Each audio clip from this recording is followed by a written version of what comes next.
Let me die. Let me die.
I should have known he was as good as dead when they wheeled him in.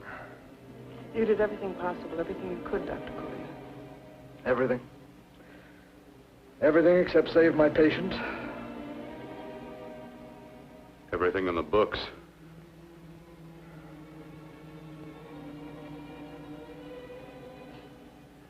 Now, Dad, do I have permission to take over and try things my way? The operating room is no place to experiment. He's dead. I can't do any harm. Very well. The corpse is yours. Do what you want to do. All right. Make an opening into the chest cavity. Apply 100 milliamps of current directly to the heart, then massage by hand. I'll handle the brain area. By yourself? By myself.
Fast, if it isn't too late. You talk as if he's still alive. He is. I just picked up a faint pulse beat. Keep massaging the heart. I am. These electric shocks should stimulate the motor area enough to innervate the heart again. Then he won't need any external stimuli.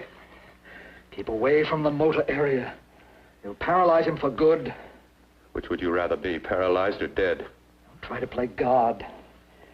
Some choices are not yours to make. When the obstetrician has to decide which to save the mother or the child, who plays God then?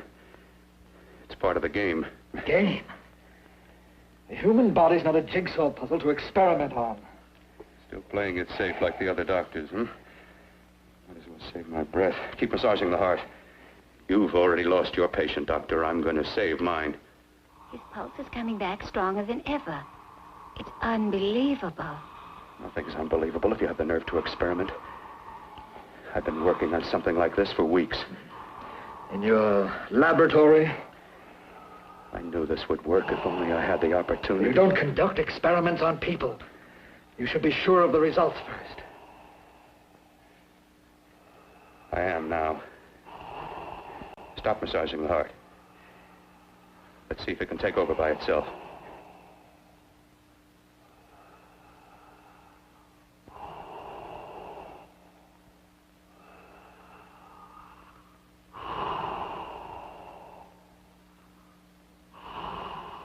All right. Close up the chest. I'm about finished with the cerebral area. How's his pulse? Strong and steady.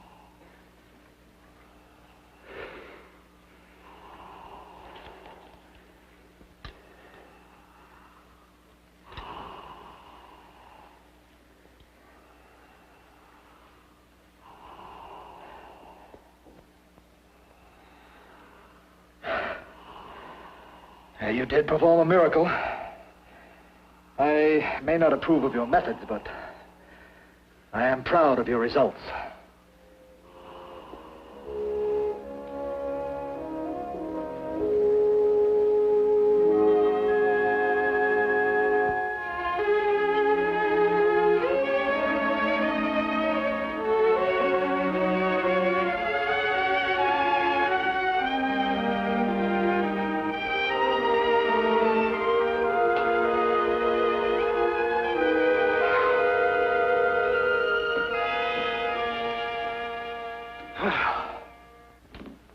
That was an amazing, even an extraordinary operation, son. But it still is too risky, too uncontrolled. Saved his life. And the after effects, what about them? You've lost the urge to experiment, to explore.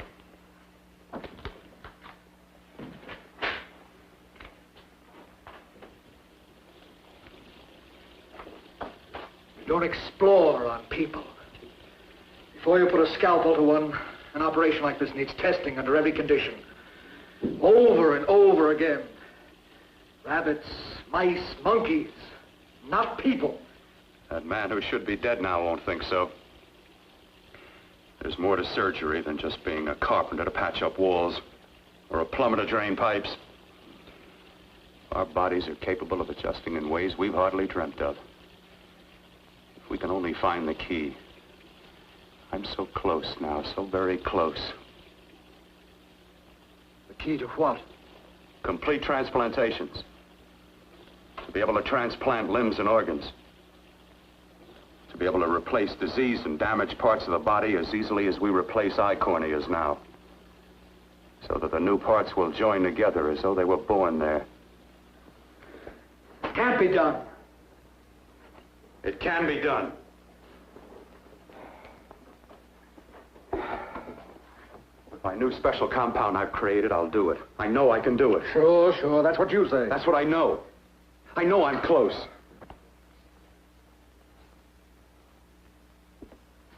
Darling, I'm so proud of you, I could kiss you. Promises, huh? Always promises. Careful, your father's liable to report us. Stop the floor show. When you two are married, it won't be fun to watch anymore. Well, I can promise you one thing. Your grandchildren won't be test tube babies. You better hurry if you want to catch that plane to Denver, Dad. You know that medical convention can't start without you. Jan, you'd better check about my reservations. Oh, yes, I'll call the airport. I'll be right back. Bill, the line between scientific genius and obsessive fanaticism is a thin one. Now, I want you on the right side of it.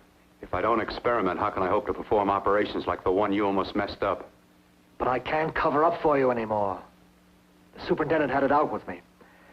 He thinks it's you who's been stealing those limbs from the amputee operations. So what if it is? I've got to have limbs for my transplant experiments. Well, you said test and experiment. Test and experiment. Yes, but limbs and organs taken from people. I've got to have them to work with. Sure, I've made a few mistakes. But I've learned from them. I've learned. Your reservations are all set. 3:30 takeoff. Well, what have you two planned for the weekend? Oh, nothing much. It's a quiet weekend. You sure you're not going up to the country house? You're always sneaking off up there. The place gives me the creeps. I should have sold it when your mother died. You can't sell that place. Well, I mean, it's nice to get away from the city. I can work without anyone snooping around. You spend too much time up there. All right, I'll see you both in a few days. Got to clean up and get out of here. Fine operation or not, Bill. You're walking on thin ice. Don't go too far.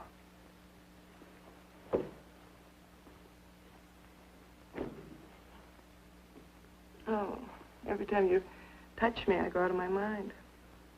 I want to kiss you. Bill, I want to get married. I can't stand not having you. You've been wonderful. I'd rather be a bride. In a few more weeks. And nothing will keep us apart. We'll be together.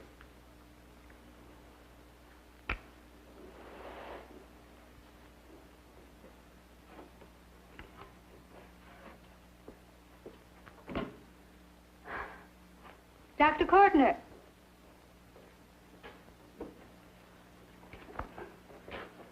I'm so glad you're here. I was afraid you'd gotten away. There was a very important phone message that came to you. It sounded quite urgent. I've been looking everywhere. It was from a man called Kurt. He called from the country place, and he said something terrible has happened. He wanted you to come right out. Thank you. Well, you've always wanted to know what's kept me away from you so many weekends. Have you got the keys to your car?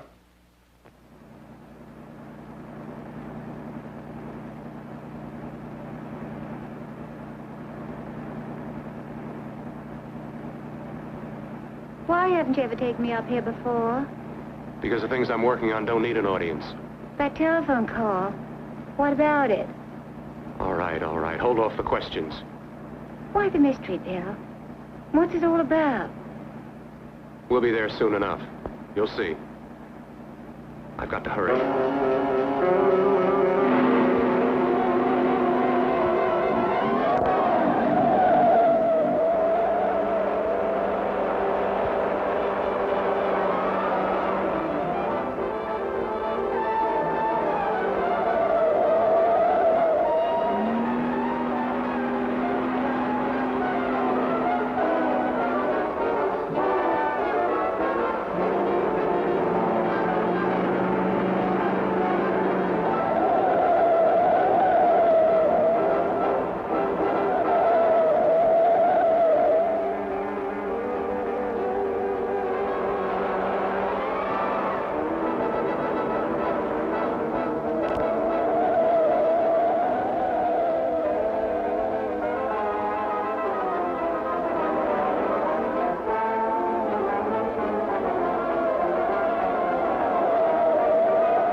All right, for God's sake, open the door. I'm coming.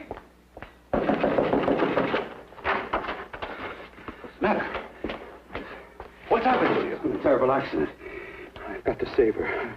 Got to save her. What is it? What have you got there? Kurt, please.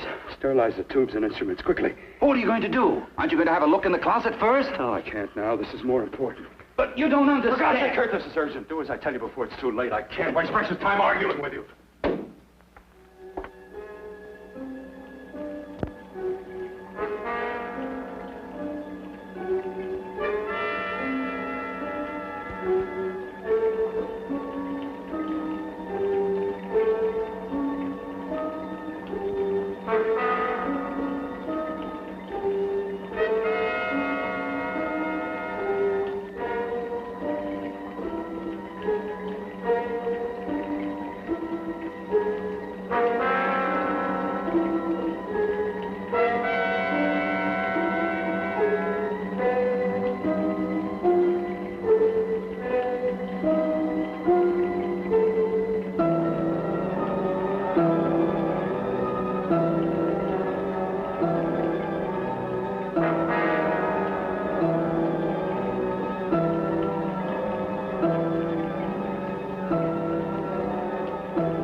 Eyelids. I saw them move. It can't be. My eyes are deceiving me. What you see is real. What's done is done, and what I've done is right. It's the work of science.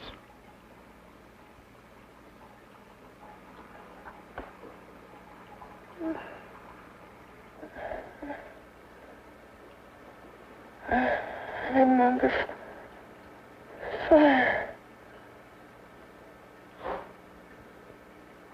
Burning.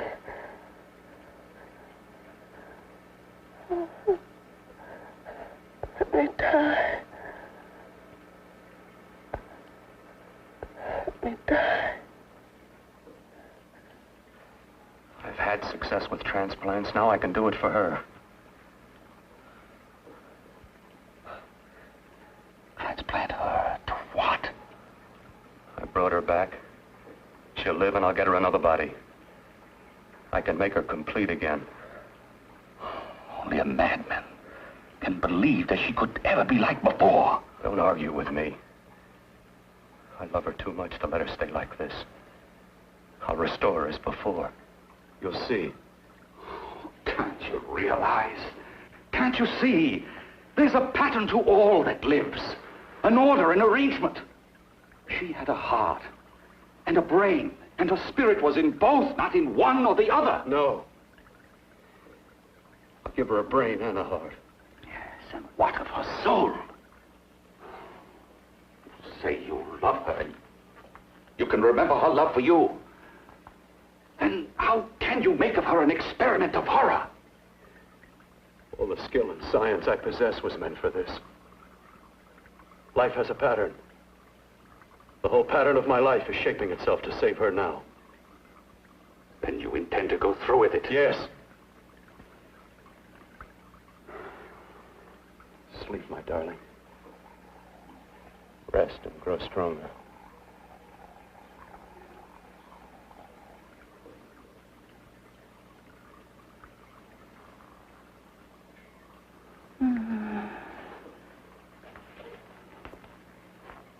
How long do you think we can keep her alive under these conditions? 48. 50 hours at the most. Yes. And you really believe you can work a transplant on her successfully? Yes. Like my arm. Withered and deformed. Yours was an early experiment that failed. With her, I'm using my new adreno serum. Must work. I've got to go now. If the police or anyone call, tell them you don't know anything about it. I don't think anyone will trace us here because her body was burned in the wreckage. Yes, of course, of course. Look, Bill, before you go, do have a look in that closet. It's the reason why I called you up here.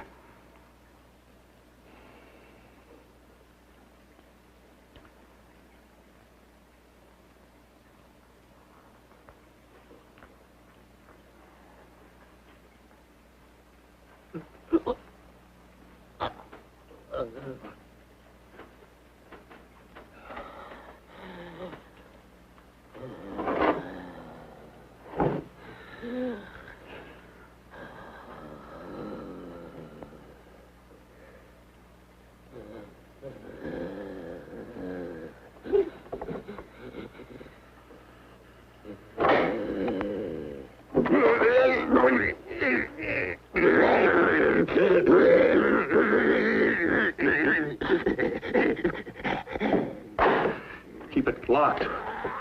Last night it got so violent it almost broke out. No.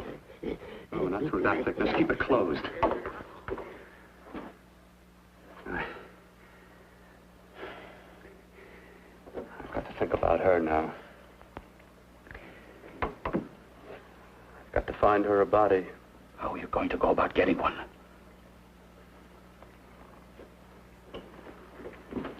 Bill, how will you do it? There are ways. There are ways.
What took you so long? What made you think I'd come? You know a good thing when you see it. Yeah, there was plenty to see. I liked your act. Is that all you liked? Well, your costume, what there was of it, was interesting. Is that all? The rest of the equipment is standard. But, the arrangement is pretty special. You know, tourists just looking at the sights. What are you doing here, slumming? I get my allowance once a week. Okay, if you're so loaded, you pay for the drinks. I already did. Are you hustling for the house? I hustle for myself. I'm the leading lady around here. I can sit with the squares out front, or I can relax back here with my friends. I'll bet you don't have an enemy in the world. Hmm?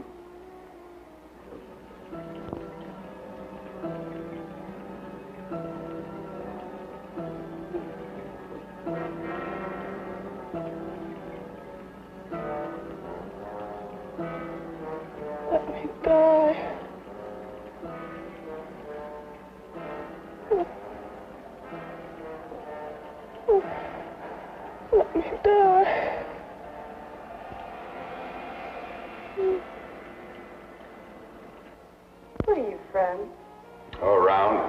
Just looking around. When you get done looking, then what? I operate. I get your message. You're coming across. You could flip any chick in the house. Why me? Well, like I said, I'm looking. Well, you don't have to look any further. I'm not going to fake it for you. When do you go on again, When? Relax. I got another show yet, but it could be for you. Oh, I was just asking. Try taking. I'm getting nervous. I'm over 21. No, it isn't that. I've just got things to do. Things to take care of. Well, if I don't exactly make you sick, what could be more important that could be taken care of right now? Well, I've got to see about helping somebody.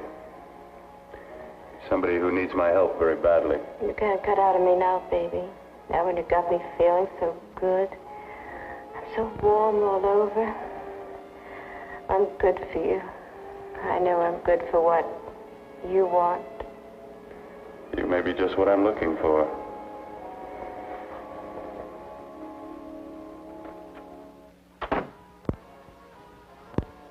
You've got your nerve. Oh, look who's talking. Why'd you haul your beat-up body back to the bar with the rest of the flies? Keep your G-string on. I only came in here to change my clothes. I got admission.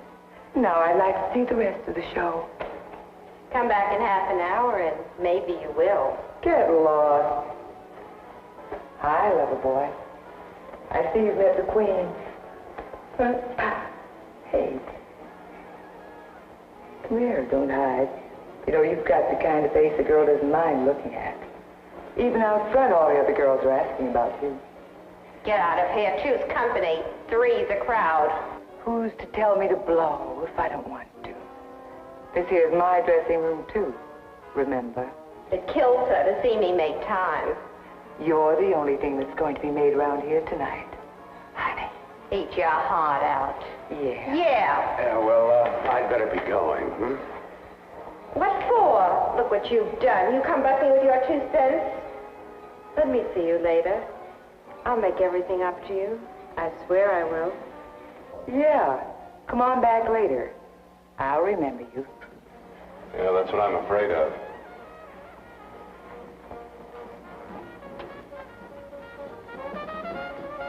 You lousy tramp. Once in a blue moon, I latched into a guy with class, and you messed it up. What makes you think you had him? He wouldn't have you on his bet. Says who? Says me. What's a guy like that want with leftovers for? Leftovers? Why, you cheap third-rate stripper! You want to pull me over? You cheap bleeding! Let's go! You had to pull me. Well, pull. There. I'll bash you like a bug. You just try. Oh, I'll try all right. Meow.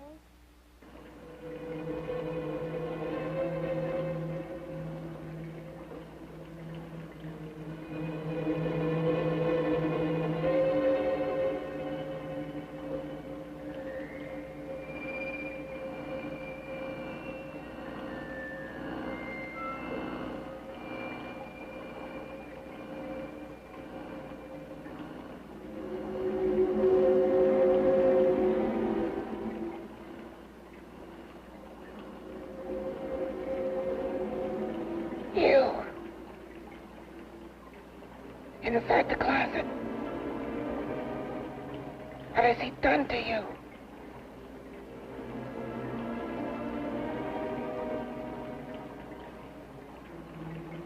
I know there's someone there.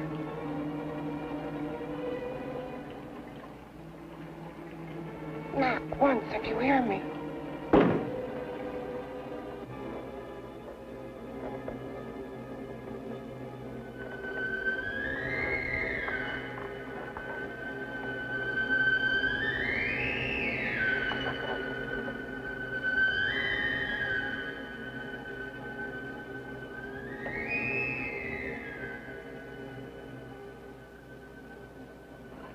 And I'm not the first.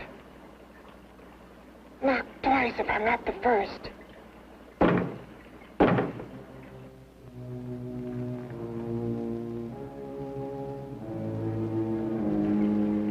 He should have let me die. I hate him for what he's done to me. If he only knew what it's like being like this. Do you know what it's like?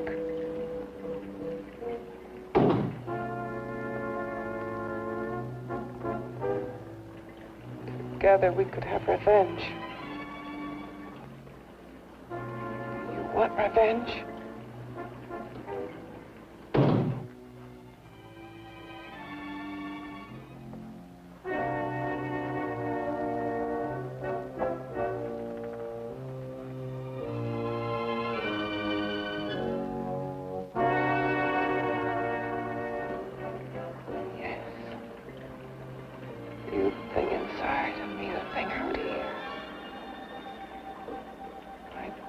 Still untouched. And his keeping me alive has given me a power he didn't count on. Power that you can feel. Across this room and through that door. Can't you?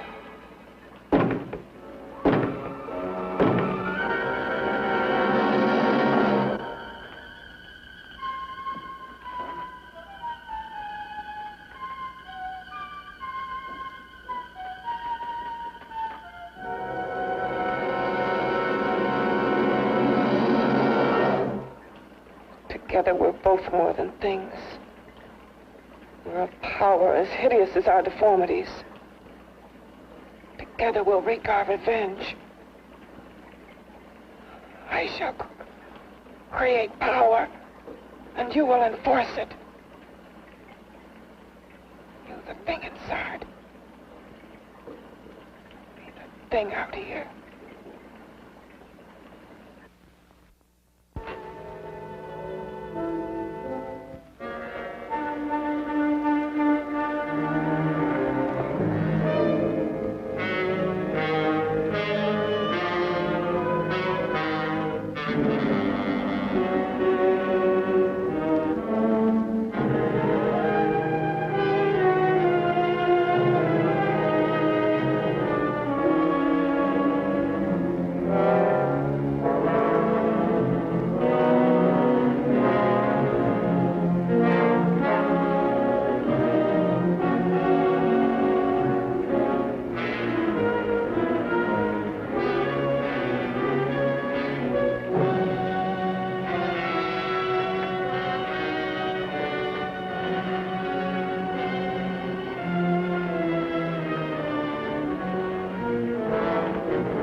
What's locked behind that door? Horror. No normal mind can imagine. Something even more terrible than you. No, my deformed friend. Like all quantities, horror has its ultimate. And I'm that. No. There is a horror beyond yours. And it's in there. Locked behind that door. The paths of experimentation twist and turn through mountains of miscalculation and often lose themselves in error and darkness. Behind that door is the sum total of Dr. Courtney's mistakes. He had no right to bring me back to this. Perhaps not. Who knows? But you should know that before he injected the serum into that, it was but a mass of grafted tissues, lifeless. Just lay there, weighted down with its transplants of broken limbs and amputated arms. But with this serum, it began to breathe. It's impossible.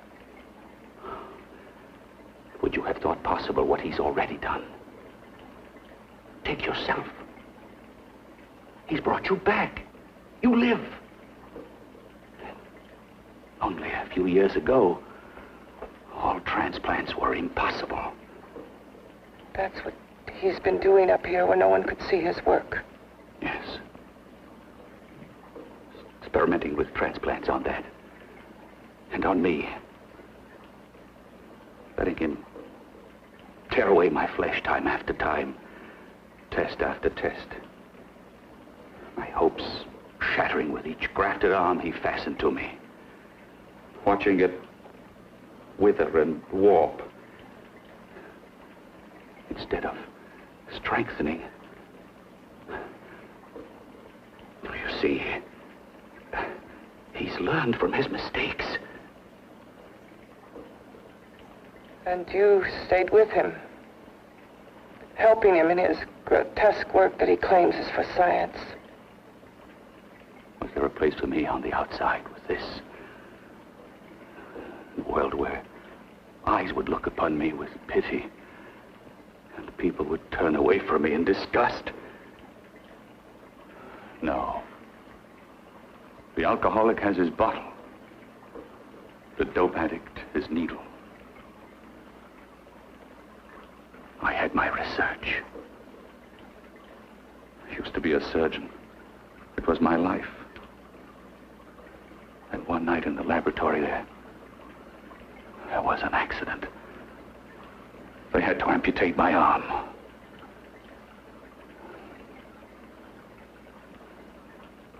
And he has used you to... I have no choice. He was my only hope. A surgeon needs both his arms, not just one. Well, you see, my transplanted grotesqueness stayed. So did I. I live only for the day he can work a successful transplant to my body. That is why I stay. Transplant my head onto another body. Yes. And he's insane with the belief he can do it. But the tissues of my body would reject the tissues of another. Reject it as the foreign substance it is. The transplant would never take it, would never stay in place. My blood's antibodies would attack it as they attack any invading matter. Yes, but his new discovery, this new serum, may change all that. This serum injected into the bloodstream affects the lymphoid tissues. Here, in the neck. The lymphoids that provide the antibodies for the blood that attack foreign transplanted matter. It was untested, untried, till we used it on you. So, that liquid in the blood that's being pumped through what's left of me is what makes me feel the...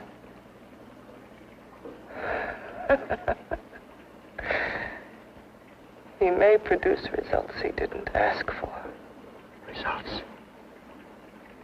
You mean like this? Results more terrible than your arm of relative beauty. Results of power. Of magnitude. Power? What power? Can't you see that you're at the mercy of every element of the universe? How can you speak of power? I have power. This liquid that he's pumped into me. My brain burns with it. That thing inside an iron touch. Want me to prove it? You can prove nothing. You're powerless. I'll show you how powerless I am. You. Behind that door.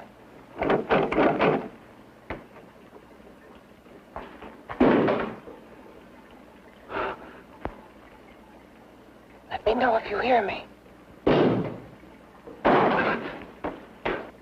Whoever, whatever you are, I command you. You understand me? I'm only a head, and you're whatever you are. Together we're strong, more powerful than any of them.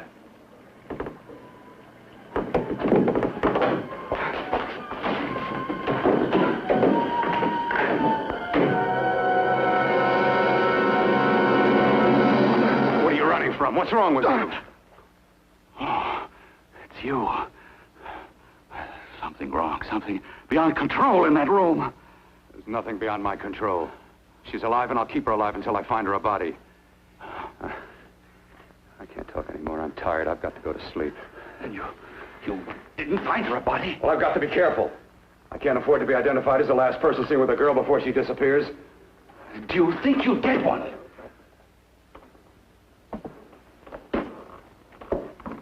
There are many things left for tomorrow.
About to call a cop the way you were looking me over. How have you been, Bill?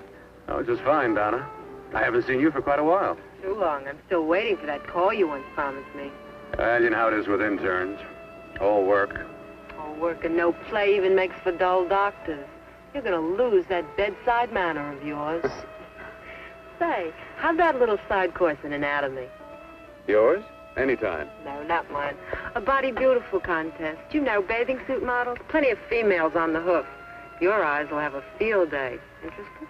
Well, why not? You're just what the doctor ordered. Come on, jump in. On second thought, I just remembered I've got to stop by my place and take care of a few things. It'll only take a minute. You don't mind, do you? I always follow the doctor's orders. Anything you prescribe, I'll take. That's what I like about you, Donna. Always so obliging. Hey, Donna, where are you going? What's the hurry? Hi, Jeannie. We're going to look for some bodies. You mean the contest? Yeah. Got any room for me? Oh, sure, plenty. Bill, this is Jeannie Reynolds. Jeannie, this is Dr. Hi. Bill Portner. Hello. Hop in, but first we're going to stop off at his place. Sure.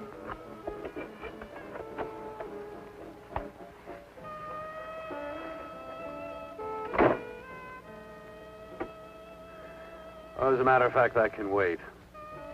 Now that there's two of you, we'll have to wait. Guess he thinks there's safety in numbers. Oh, this time there is. We promised not to hurt you. And I promise not to hurt you.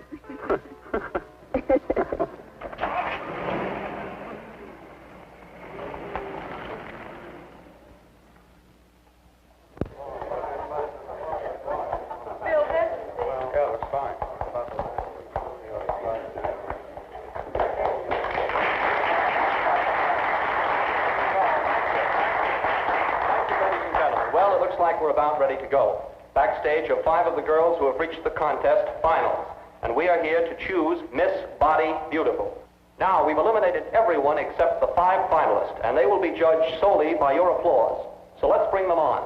First, Helen Appleton.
nicest body I've ever seen. Second to you? No, another girl, a figure model. You remember that one in school years ago? The one who had the accident. Oh, yeah. Doris, Doris Powell. Yeah, she's still around? Few people see her nowadays. She just stays in her studio posing for art classes and camera bugs. Figure model.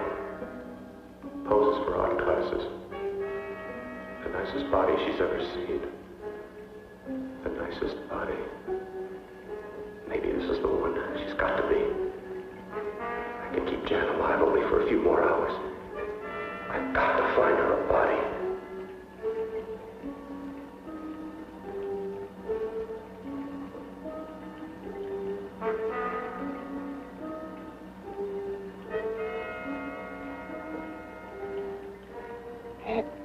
He intends to kill somebody. To rob them of their body. Do you hear me?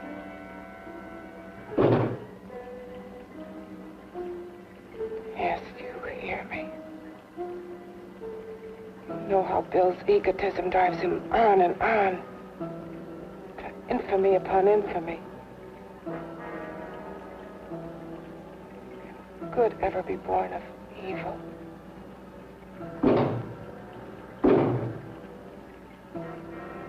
Yet he claims his work is for science, for humanity.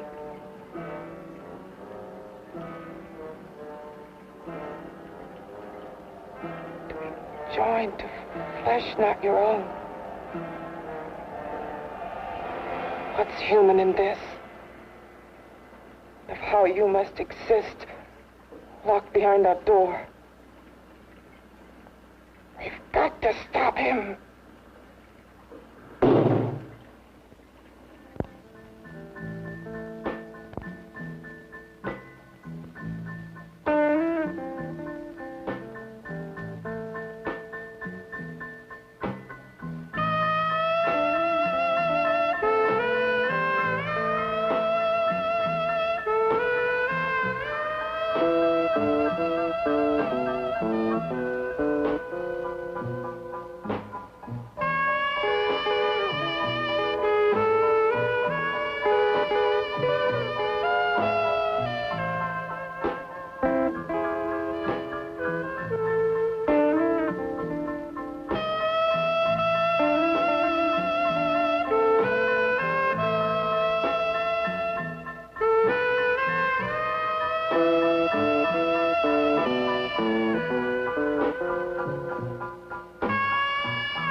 Okay, boys, I've had it for tonight. Come on, baby, one more. Just one more, please. Another 5 minutes, baby. Time's just about up anyway. Okay.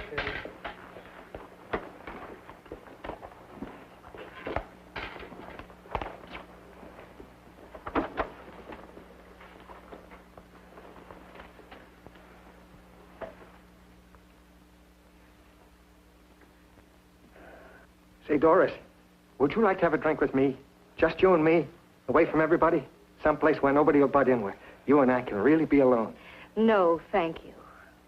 How about posing for me? Private like. I'll pay you real money, real good money. Kind of money they don't throw at you every day, and for doing hardly nothing at all. I do my posing for classes only, Wednesdays and Saturdays, 8 to 10. Yeah, I know, but we can... Good night.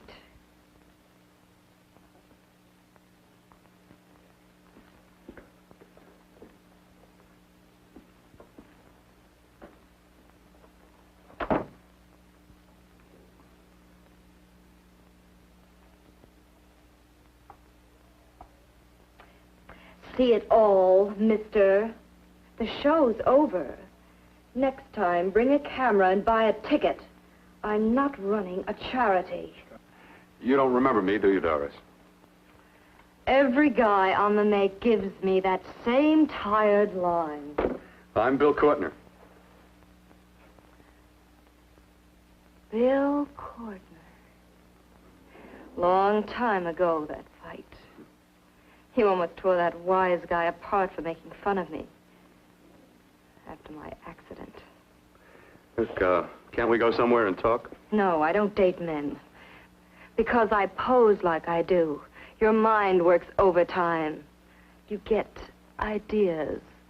You're all alike. Oh, not all of us. I'm not on the make for you. Okay, so maybe you're better than most. Maybe not. I still hate all men. I hate them for what one did to me once. Have you forgotten? Well, have you? No, I haven't forgotten. Well, neither have I. I carry the memory around with me. But you can't hide yourself away here forever, posing bare in front of a bunch of neurotics. Listen, Galahad. I trusted a man once, all the way. What did it get me? He gets his head full of jealous lies, and I get... You've got to forget what How happened. can I forget? I carry the memory around with me.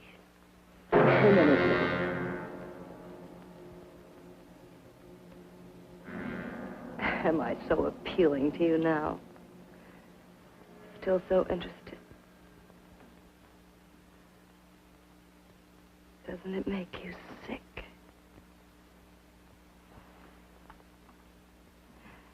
You don't even turn away from me, like everyone else does. To me, you're not ugly. I see only beauty in you. You have a lovely body and a face that can be made beautiful again also. Yeah. I've heard that song before. I'm a doctor, I know. My father's one of the leading plastic surgeons. If anyone can help you, we can. I know I can.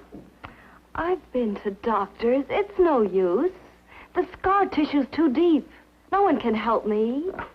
That was a few years ago. Today, nothing's hopeless. We can graft scar and skin tissue. Well, we can even freeze areas of the skin and sand away damaged skin tissues.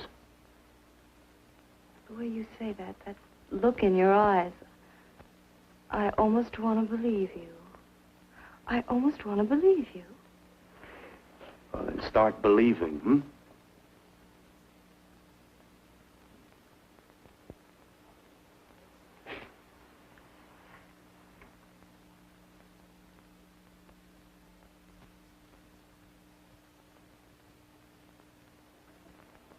Even if your father could help me, I couldn't pay him the kind of money it would take. Don't talk about money. He does a lot of work without any charge. Why should you want to do this for me? What's in it for you? I'm going to make your face beautiful again. Cut it off and give your body away.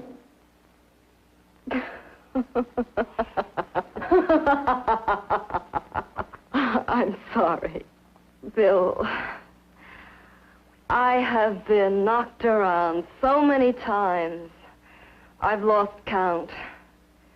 It's tough living with this. I don't mean to sound ungrateful. Well, because you've been battered around, don't go sour. You shouldn't lose your trust in people. Not all of us. I believe you. I want to. Do you really think something can be done? Only my father knows. Look, we have a country place just out of town. He's visiting for the weekend. I could take you there now for a consultation. You mean tonight? Well, if you'd rather wait till he comes back, if he no, comes back. I mean, he wouldn't be annoyed being bothered with me so late at night. Well, you let me do the worrying, hmm? I'll do anything that'll help me get rid of this face. Oh, that's where I come in. Remember the last time I helped you? Where are you going? Who are you calling? My girlfriend. I want to tell her the news. Before you know what the verdict's going to be?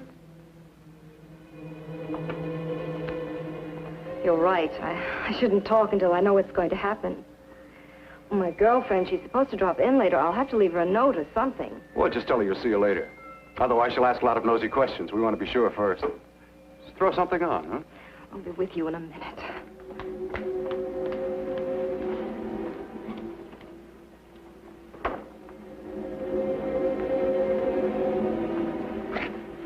Just tell her you'll keep in touch. I'll leave it on the table. She'll see it. Had to go out with old friend Bill Courtner. We'll call you tomorrow. Doris. Here.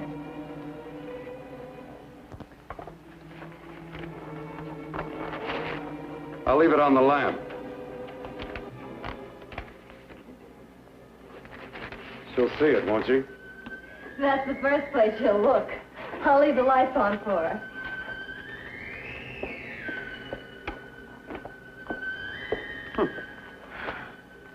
I have waited so long for this. So have I.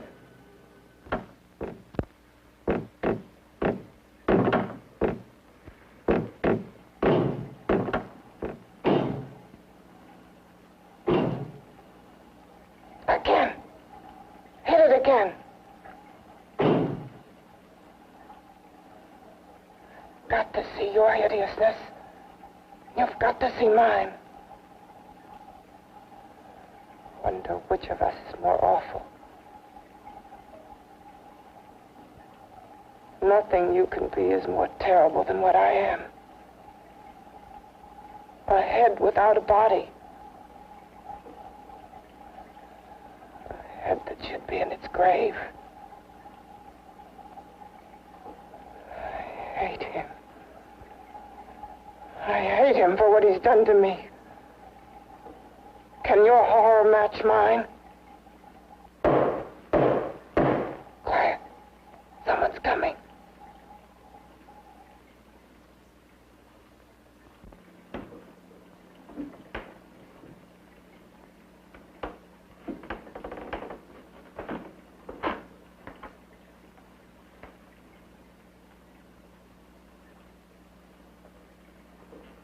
I have come to feed your friend. While you feed yourself with hate, it prefers food. Your formless, sniveling fear becomes you more. Yeah.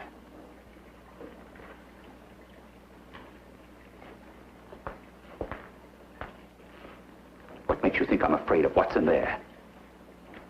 Or of you? A mere head in search of a body. People fear what they don't understand and what they can't see. What are you talking about? You're nothing but a freak of life. And a freak of death. Why should I be afraid of a few knocks on a door? But last night you ran. You were afraid of what you imagined lay behind that door. I? Imagined? It was I who helped graft together the bits and pieces that were stolen from the hospital. An amputated arm, a leg, a torso. It was I who helped piece them together like a monstrous jigsaw puzzle. And that same medicine that he's fed to me to activate my lymphoid tissues. Has he fed it to that? No. No, on that he used an earlier formula. It wasn't as successful as the serum he's using on you. But it was enough to allow the transplants to take. If your experiment is successful, then it'll be my turn. And what else has happened to it? You mean, what else? Well, it's mutated some, of course. It's changed considerably. Why don't you open the door? And we'll both see how it's changed. Listen, you. I warn you. You better stop pestering me, do you hear? I'm getting fed up with you and your insidious talk. He should have cut out your tongue while he was at it. Afraid? Afraid of whom? Of you? No. Not anymore. But of it. nor of it.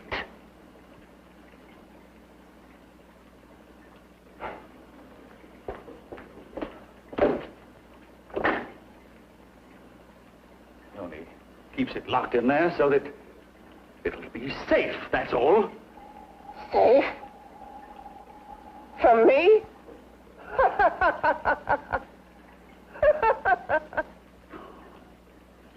Beast. I hope he prolongs your existence into a lifetime of agony. Then we'll see who's laughing at whom. You miserable fool! Get him! Ah, no!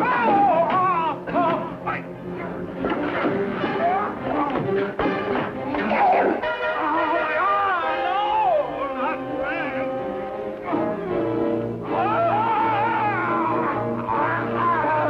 Kill him!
You and your father live here?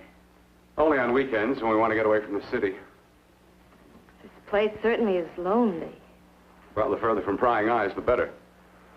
I mean, it's nice and quiet here. We can get away from the noise and telephones. Oh, I guess it is. Well, sit down, sit down. I'll fix us a drink, huh? My father should be back soon. You mean he's not here now? Oh, come on now, Doris. Do I look like a maniac who goes around killing girls? Now, you've got to learn to trust people. Oh, people like me, really. I'm sorry. I trust you. I trust you with my life. Well, I can't ask for any more than that. I'll be right back.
beginning to think you'd forgotten about me. Forgotten you? Why, Doris, you've become very important to me. Very important. I put a little water in it so it wouldn't be too strong for you. Fine. I'm not a very heavy drinker. Neither am I. Well, here's to your future, whatever it may be. I'll drink to that.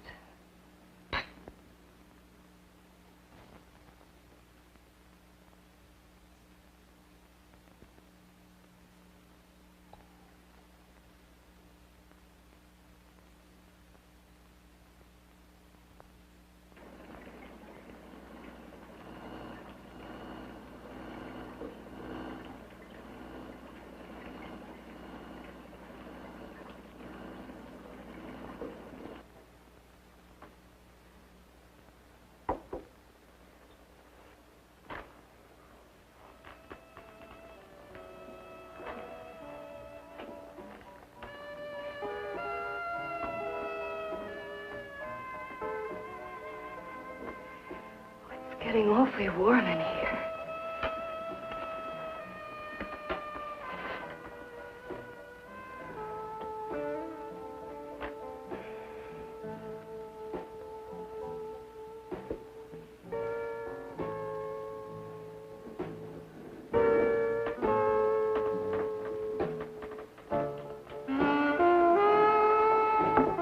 I feel kind of funny.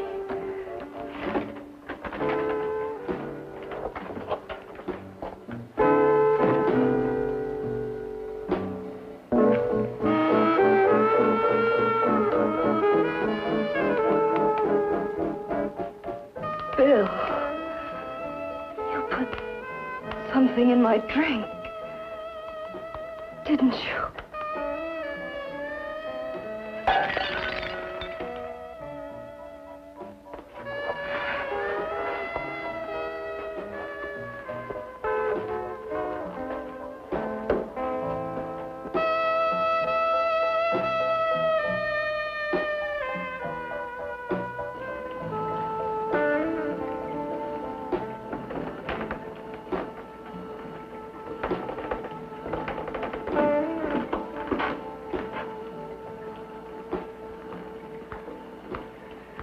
I told you I'd bring you a body. A beautiful one. Soon it will be yours. Bill, you can't. Yes, I can. I want you as a complete woman, not part of one. Is it a crime to want to keep you alive? Is it a crime for science to jump ahead by years? This kind of thing must be done. When it's over, you'll see. I've got to hurry now. The drug will wear off soon and she'll be awake.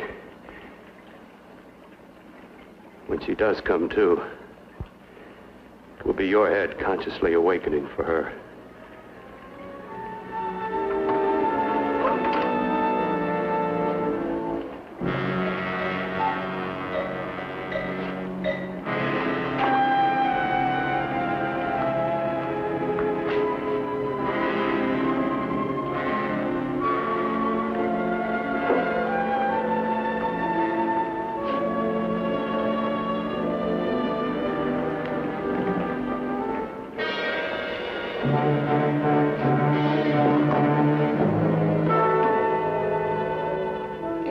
You must be stopped. You must. And who's going to do it? It's got to be quiet here. Can't stop me. Very well.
told you to let me die.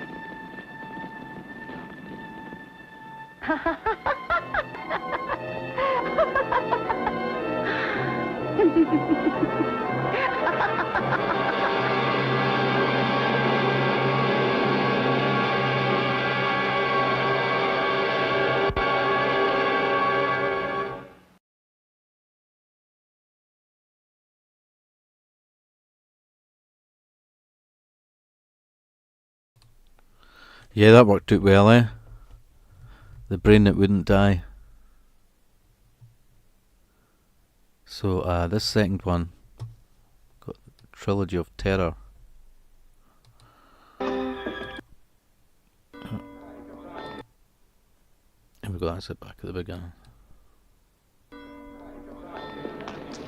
Could maybe do another one after it if you wanted, maybe Reefer Madness or something.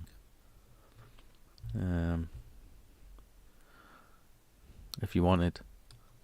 But anyway, this one's 1 hour 12, Trilogy of Terror, 1975.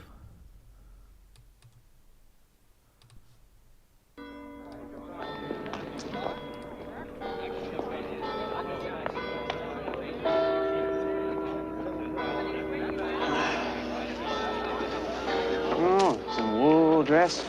Hi. How you doing? Math class, huh? Oh, there you go. Oh, your coat's terrific. The whole thing's terrific. God, have you ever seen so many dogs in one place? Trouble with you, Chad, is you're just spoiled. Yeah, I know. Morning. Now, that's ugly. I just got the weirdest idea. Yeah, what? I wonder what she looks like under all those clothes. Who? Eldridge? Are you kidding? No, I'm not kidding. It's kind of like the idea just jumped into my head.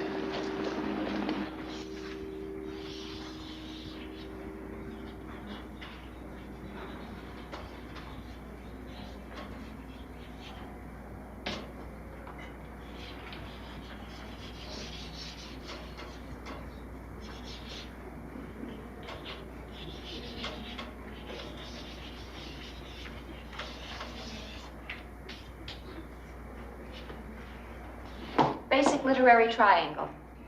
Can anyone tell me why Fitzgerald's name is on the bottom? Mr. Foster. Because Fitzgerald's liberated work of the 20s, beginning with This Side of Paradise, formed the base for the extended realism of both Hemingway and Faulkner. Quite correct. I would like to amplify this aspect of the discussion, but I see by the clock that our time is up. Your assignment due for tomorrow's class will be the final chapter of For Whom the Bell Tolls. You are to summarize this chapter with special emphasis on the protagonist's time continuum thought processes relating to his father's death and his own impending death in Spain. Class is dismissed.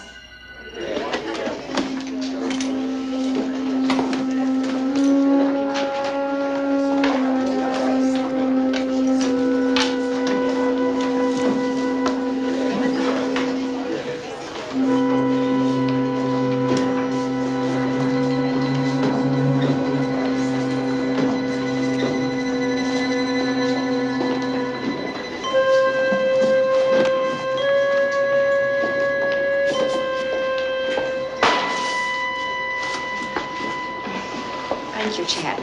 You're welcome. You sure carry a lot of books. Yes,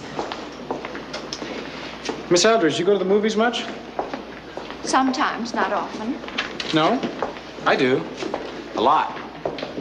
But then I tend to think in pictures. Oh, Yeah, you see, my hobby's photography.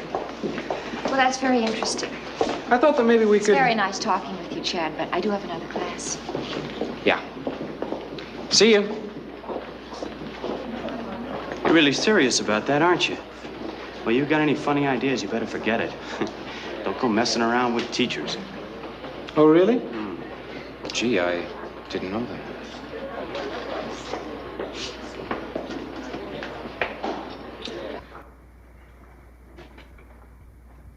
Going out tonight?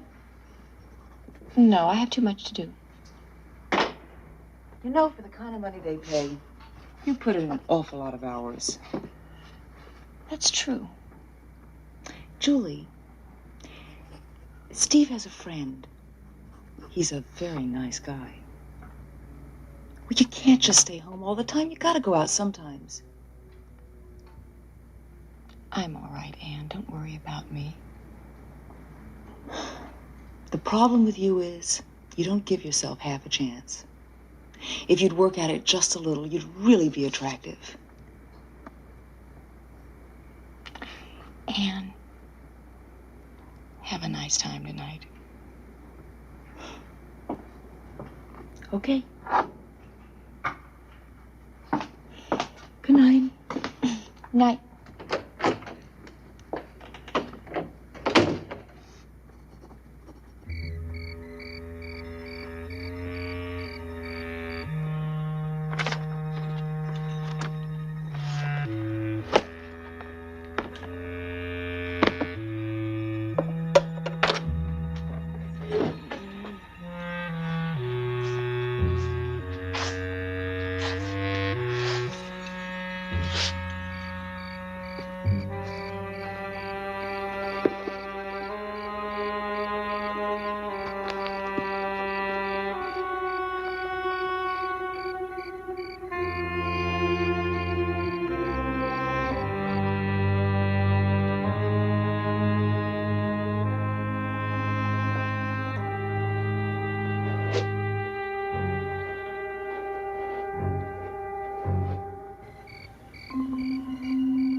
That scene in Sanctuary where Faulkner has his character Popeye rape the girl.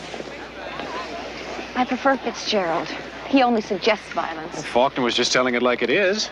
I guess some people enjoy violence, lead perverted lives.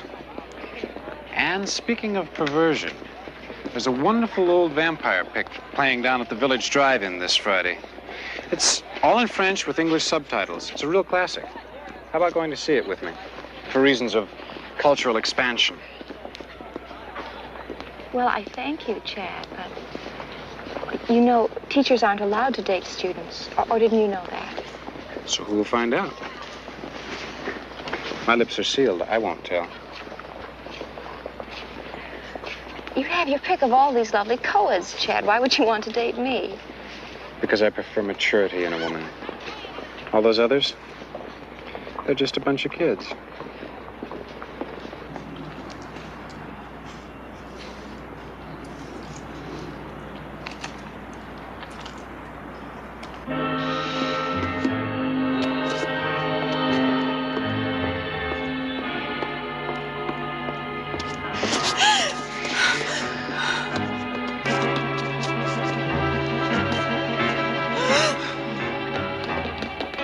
You look like you could use a drink. Yes, I guess I could. It's ridiculous, but these kind of things always upset me. Do you want popcorn, too? Oh, no, I couldn't eat anything. But a drink would be fine, Chad. Thank you. All right.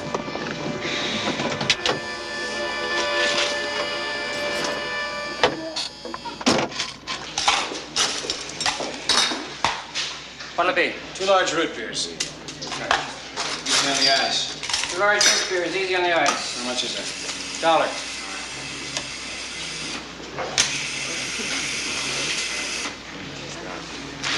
There you go. Thank you. Thank you.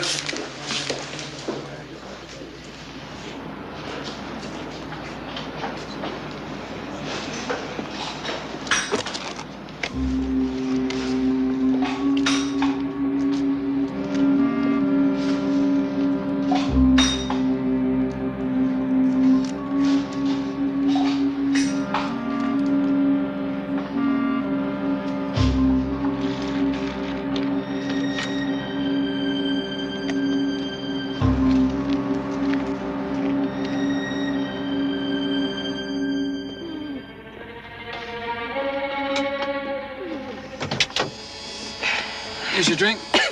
Thank you.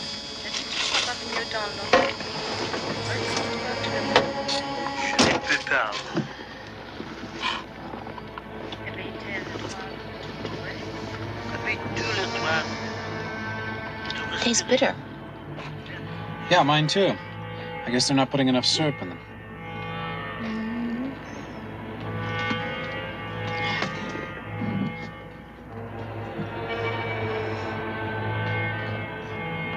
What's the matter? Don't you like the movie, Chad? I like the movie. It's just that I like you better.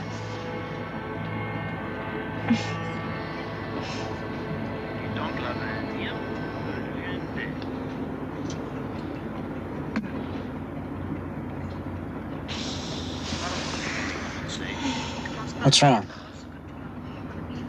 I don't know. Do you want to get out and get some air?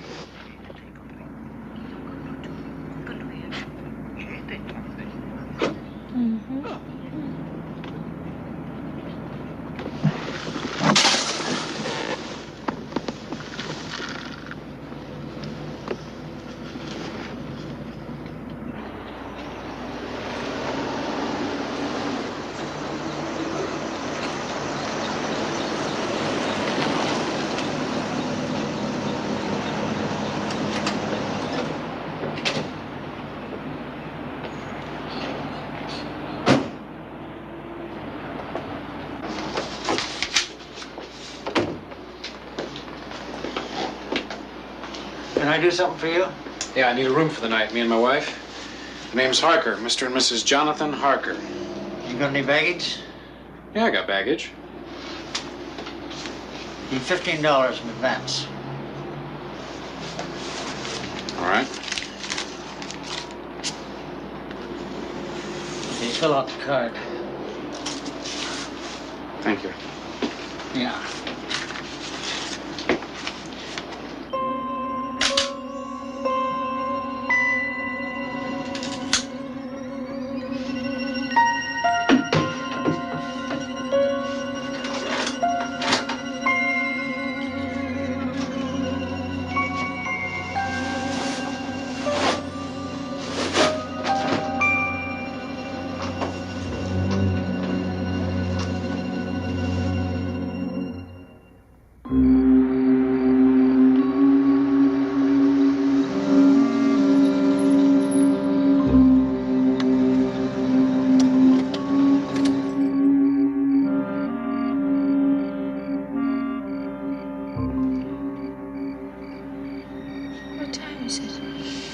It's late.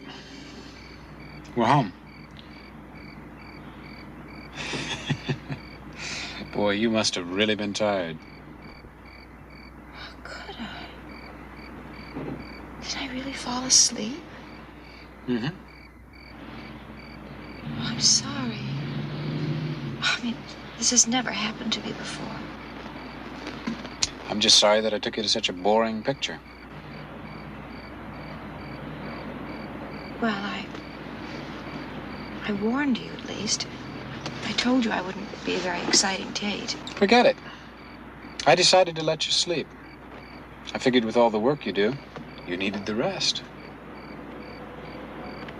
Still, I'm afraid I've spoiled your evening. No. I had a fine time.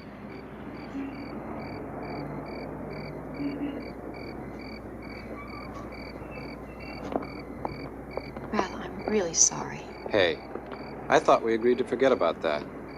Yes, we did. I had a very good time. Thank you. Can I call you tomorrow? I don't think so, Chad. Why not? Because it was foolish of us to go out tonight. I could lose my job and you could be expelled. No board of trustees tells me who to see or who not to see. I do what I want. Now, Chad. No, I really must be firm about this. We can't go out again.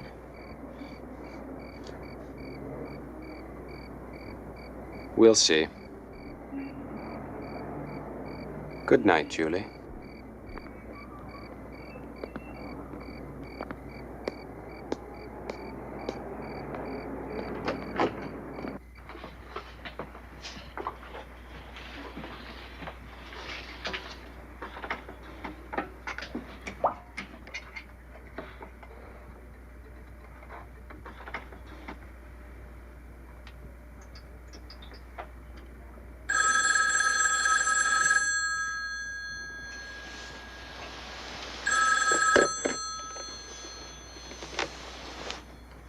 Hello? It's me, Chad. Chad, it's not even 8 o'clock. I want to see you. I told you last night that I don't think we should. Listen, you get dressed, because I'm coming over there right now. You and I are taking a little drive together. Absolutely not. Now, what's the matter with you? I don't find this at all amusing. It's not meant to be.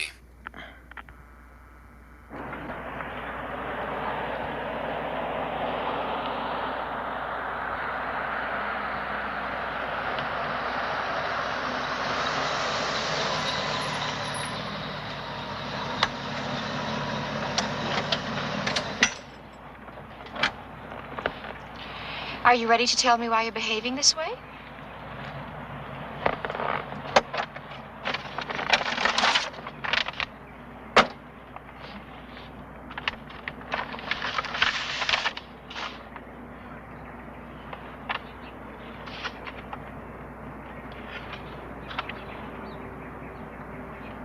Oh, didn't I tell you?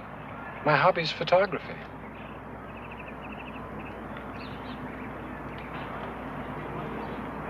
You drugged me last night, didn't you?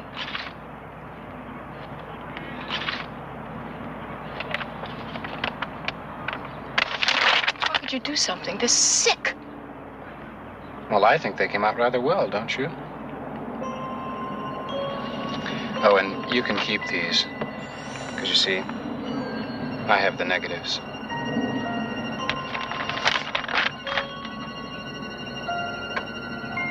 I'll call a police check. No, you won't.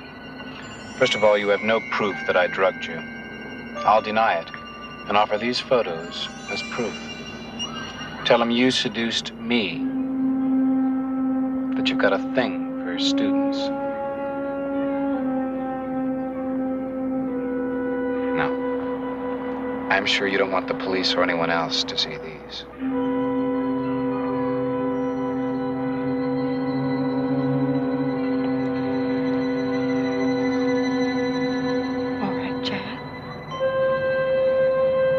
What do you want from me?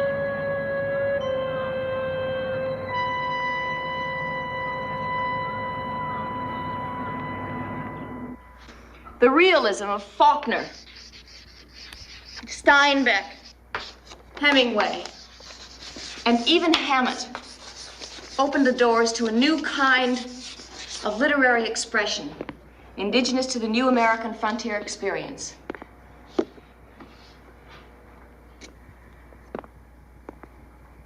Here was a raw, muscled prose, which completely transformed the period and formed a direct bridge, linking us all the way from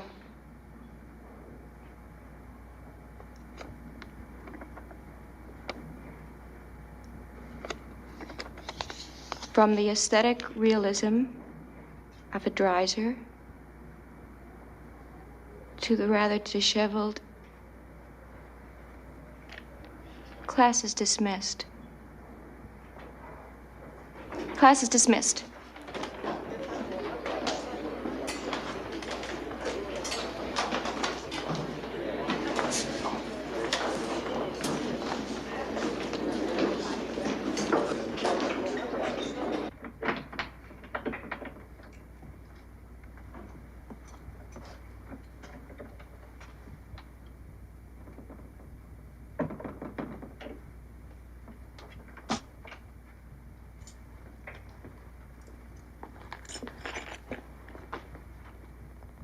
What are you doing up? Do you know what time it is? Julie. Will you please tell me what's going on? Nothing. I didn't stay up all night to get that kind of an answer. I'm worried about you. It's been like this for a month now. I know, but... Julie, this isn't like you. Please tell me what's happening. I really can't talk about it, Anne.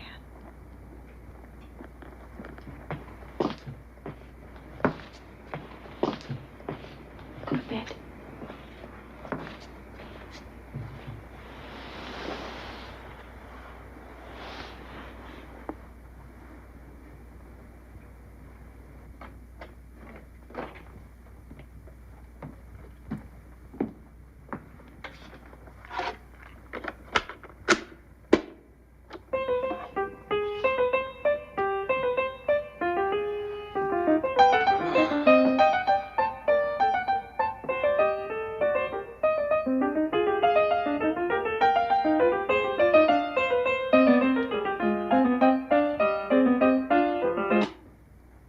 Hey, I want that on. I want it off. Since when does what you want count? Since now. Tonight. This second. It's all over, Chad. It's over. Nothing is over until I say it is. I don't think so. You see, I'm bored. And when I'm bored, the game is over. Bored? Mm-hmm. Not terrified, not shocked. Just plain bored. Whose idea did you think this whole thing was? What are you talking about? What I am talking about, Chad, is that you are a singularly unimaginative young man. Did you really think that that dull little mind of yours could possibly have conceived any of the rather dramatic experiences we've shared? Do you remember the day you watched me walk up the steps? Since that moment, your mind has not been your own. Why do you think you suddenly had the overwhelming desire to see what I looked like under all those clothes?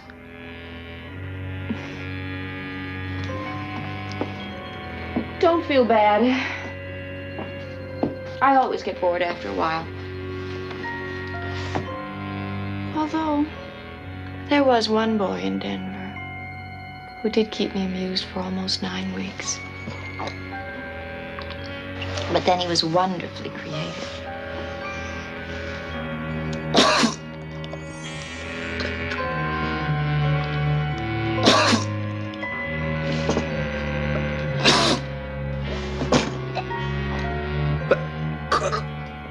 First you'll experience dizziness, then mild paralysis, and then total cardiac arrest.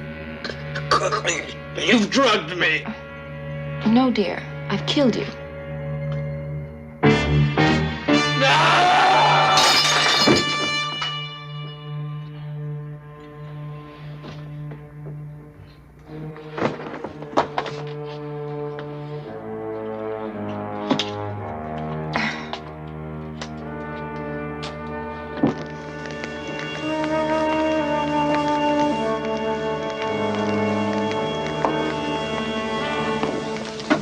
I told you about those chemicals, Chad. How dangerous they could be.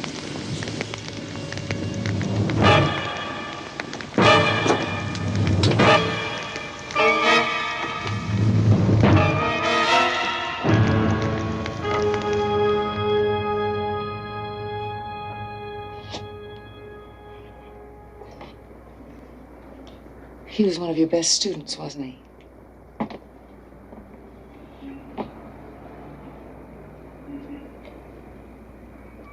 Yes, he was wonderfully bright and spirited boy.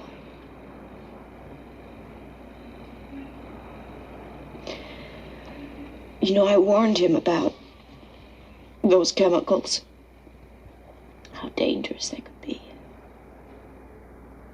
Are you sure you're okay? Julie, I can skip work and stay here with you.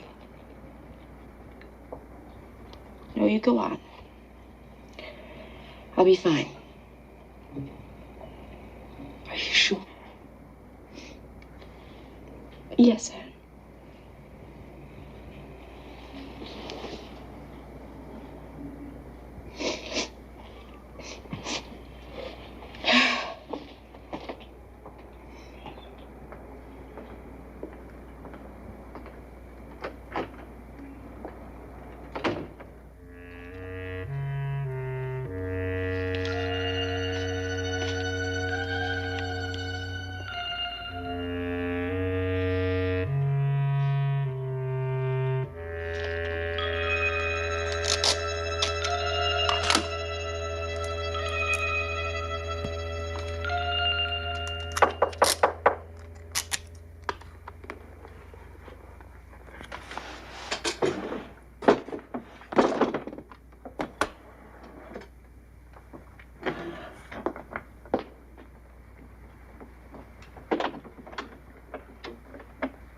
Miss Eldridge? Yes. I'm Arthur Moore. I saw your notice on the board. And you need help. Yeah, my lit grades are lousy. Do you have time for me, Miss Eldridge? Of course I do, Arthur. In fact, if you like, we can start right now. Oh, that'd be great. I like that a lot. Good.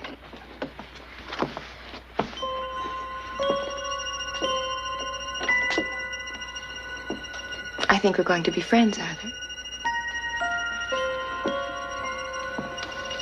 Very good friends.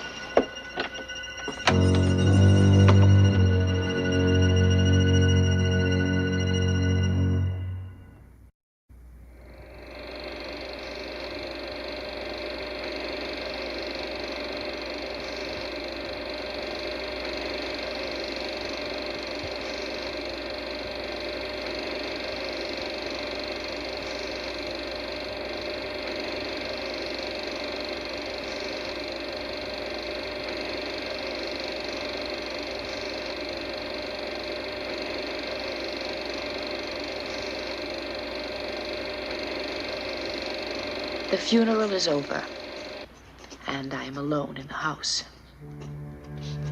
Therese is out cavorting with one of her men on this night when Father is barely cold in his casket. I ran some old family films to remind myself of when it began. Even then, at 12, she was already using her wiles on him. Poor Mother, so weak, so innocent. Never suspecting the depth of evil in Therese. My spoiled sister.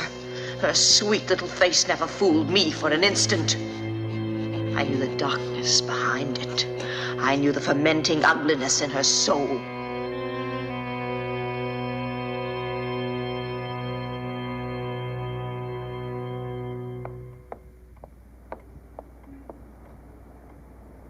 Mr. Anmar? Yes? Please come in.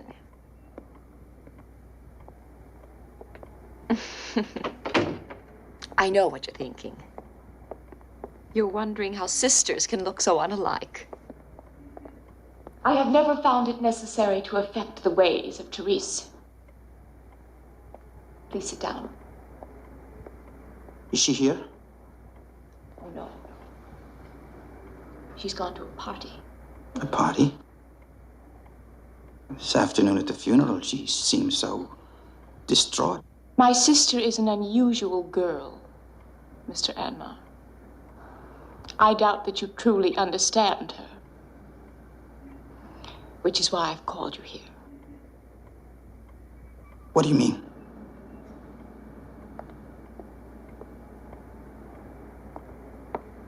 I want you to look at something.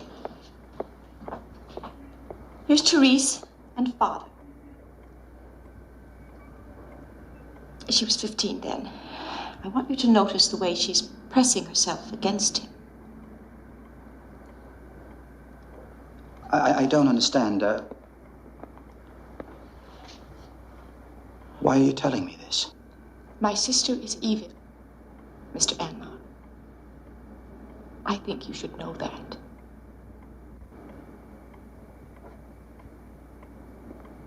Even as a child, she was vicious and cunning. But Father worshipped her, and she him. When she was 16, she seduced him. Now look, I don't know what you're trying to do, but I don't want to hear any more of this.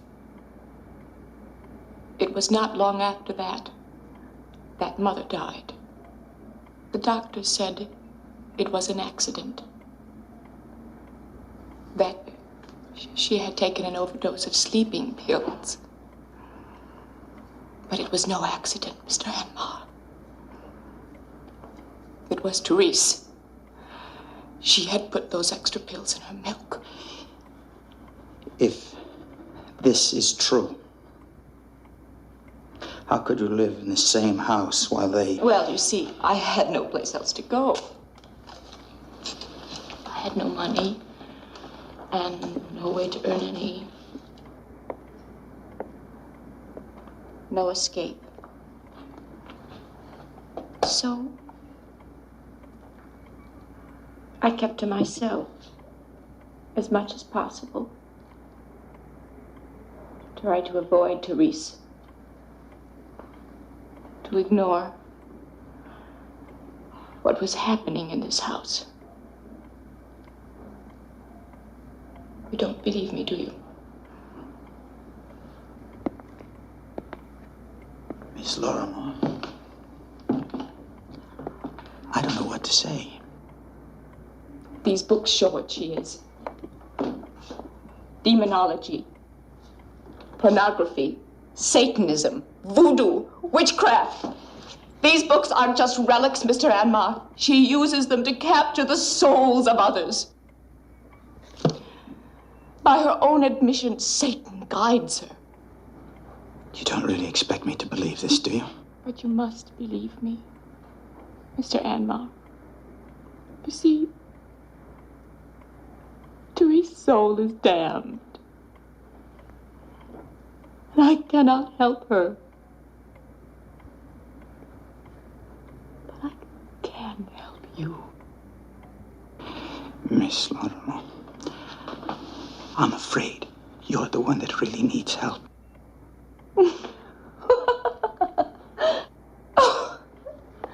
How naive you are! Do you really think she cares for you? She lies to you. She laughs at you. Sorry, but I really must be going now. I know all about that night at Morley and what happened there.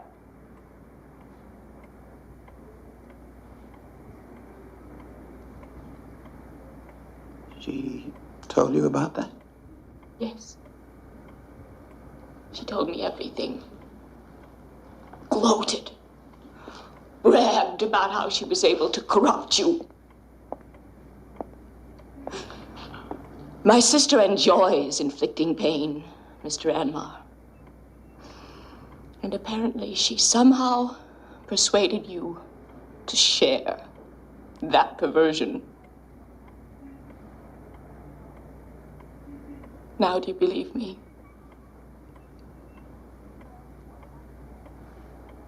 You are saved, Mr. Anmar. I have freed you from evil. This afternoon, while I was out shopping, Therese violated my room in an insane act of revenge. And upon my return, raged at me, using foul and obscene language, cursing me for having dared to reveal the truth to Mr. Anmar. Her behavior was truly bestial.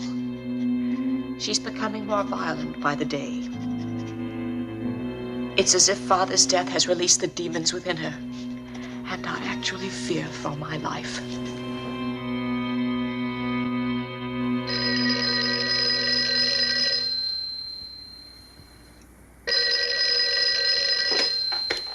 Hello? Dr. Ramsey, it's Millie. It's about Therese. She's much worse. Now, I thought we'd settled that matter. You were going to see about Therese. But you can't imagine the things she's been saying about me. About us. Us? She's jealous of our relationship. She twists it into something lewd and something sordid. Look, Millie, I have a hospital call to make in your area tomorrow. I'll drop by and we'll talk about this. Thank you, Doctor.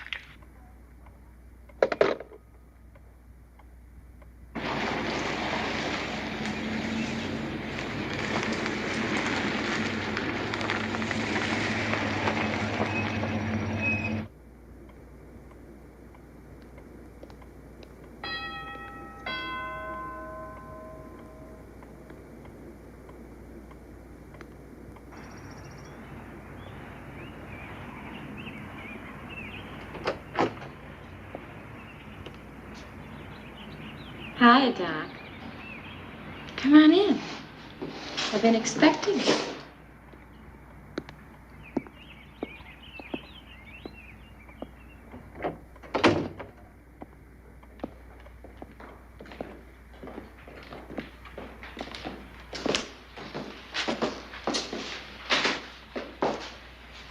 You want a drink? No, thanks. No. Of course not. I suppose you're here on your usual mission. I know all about what dear little Millicent told you on the phone. I was listening on the extension in my room, you see. I see.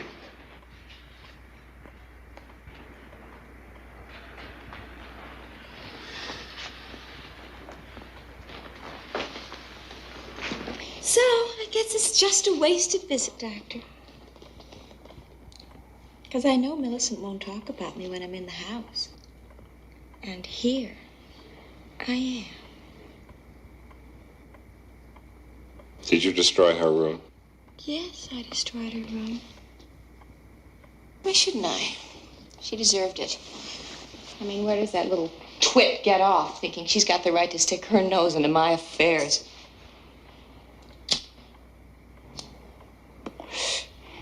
Don't worry, Doc. I'm sure she's got it all straightened up by now in her proper little housekeeper's manner. Therese, this hatred has got to stop. You'll destroy yourself. Oh, I don't think so, Doc. Besides, it's really all Millicent has. Her hatred of me is the only passion in her lonely, pathetic little existence. You know, you're really a very handsome man, Doctor. If you just loosen up a little. Oh, did that bother you? Do I make you nervous, Doctor? I don't think we need to carry this any further.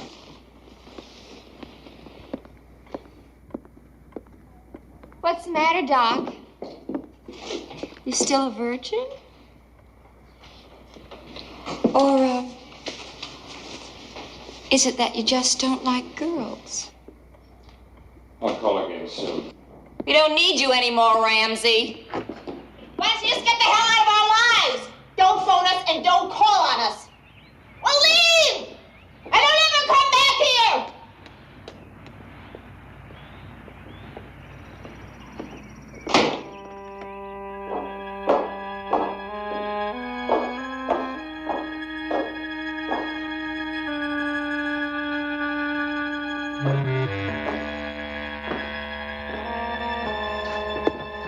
Gone! Dr. Ramsey's gone, Millicent. He won't be back. What do you think of that, dear little sister? Answer me, you creep! But I wouldn't answer her, nor would I allow her to enter. I remained locked in my room, silent, while she raged and swore at me. Finally, she staggered back into her own room and fell into a drunken sleep. How I loathe her. I can no longer bear to live in this house and watch evil prevail. Something must be done. Yes. Therese must die.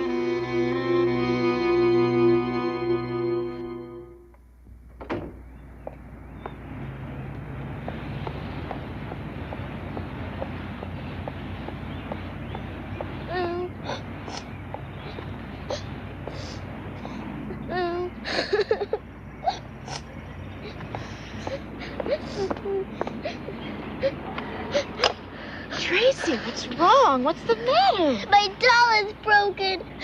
Oh, let me look at it. Oh, my. How did this happen, dear? Your sister broke it. Therese? Therese did this? But why? Why did she do it? I was just playing with my dolly when all of a sudden your sister came running out of the house and yelled at me. She said I was making too much noise. Then she grabbed my dolly and threw it on the ground and broke its head. I hate her, Miss Milton. I hate her. You poor thing. Next time I'm in town, I'm going to buy you a brand new dolly. You will? Will that make you feel better? Thank you, Miss Millicent. When I returned to the house, I was still thinking of Tracy's broken doll. And it was then that the solution suddenly became quite clear. At last I had found the ideal way. How ironic, I would use Teresa's own books to destroy her. I began to collect the necessary items. Parings from Teresa's long, painted nails. Strands from her lovely blonde hair. The rhinestone buttons from her most lewdly seductive dress. And then, at last, I had all that was required. Teresa's life held literally within my hands.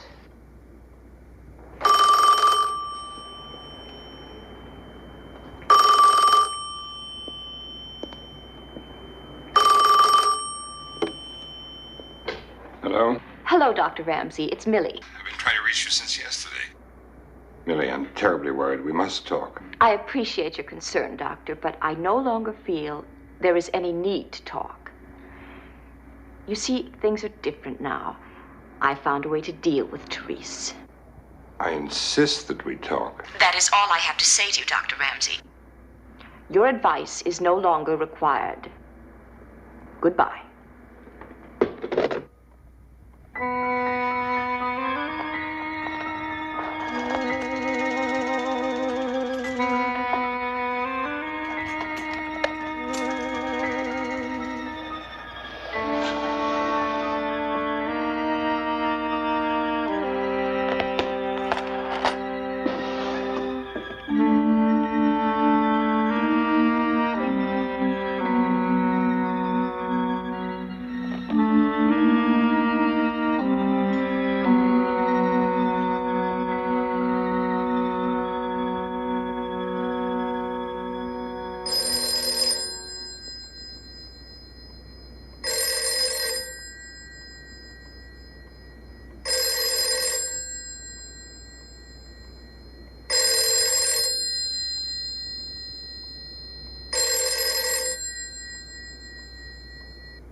Millicent? Millie?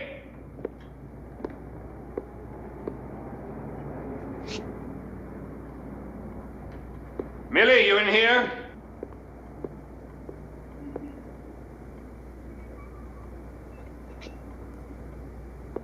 Millicent?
This is Dr. Chester Ramsey, 470 Staten Place. I want to report a death.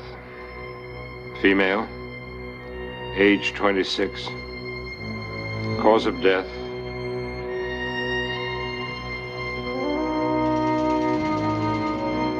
cause of death unknown.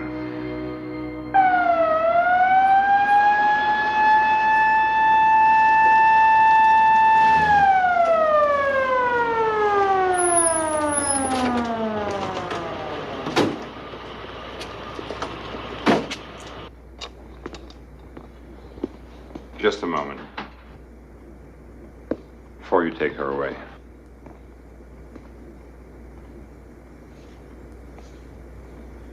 I was the family physician.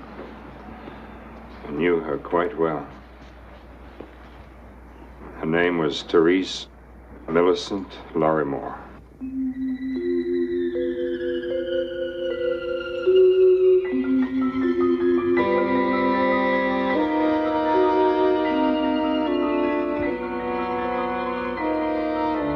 The most advanced case of dual personality I have ever seen.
He who kills. Boy, are you ugly. That face. Even your mother wouldn't love you.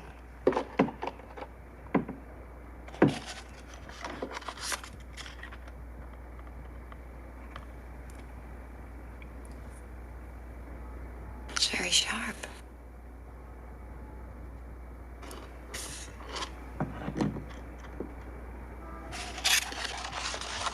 Arthur's gonna love it.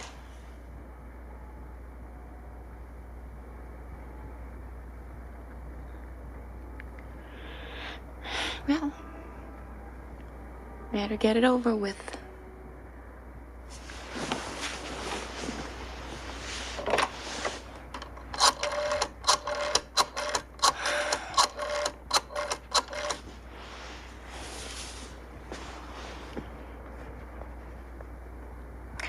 Hi, Mom. I couldn't call earlier. I just got home. Mother.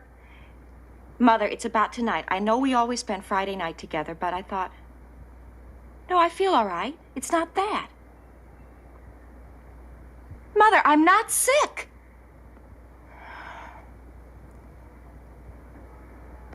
Mother, there's a man. His name is Arthur Breslow. He's a teacher at City College. It's his birthday. And, well, I sort of promised him that we'd spend the night, the evening together.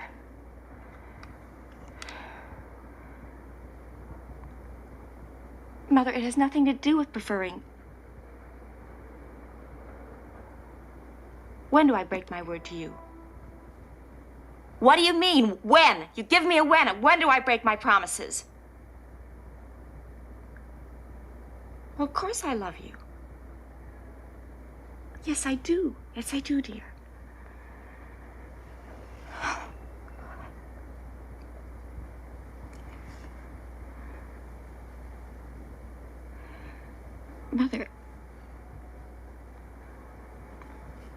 Mother, I'm not being cruel. It's just, it's his birthday, that's all. I see you 2 or 3 nights a week.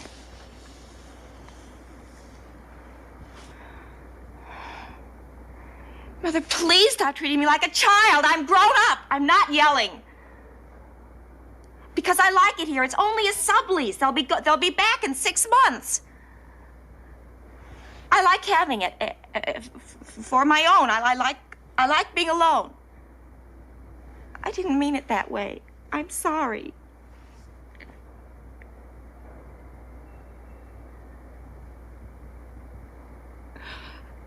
About a month. I meant to tell you before. He's a very nice man. He's kind and gentle. You'd like him. It didn't happen that way. I met him after I rented the apartment.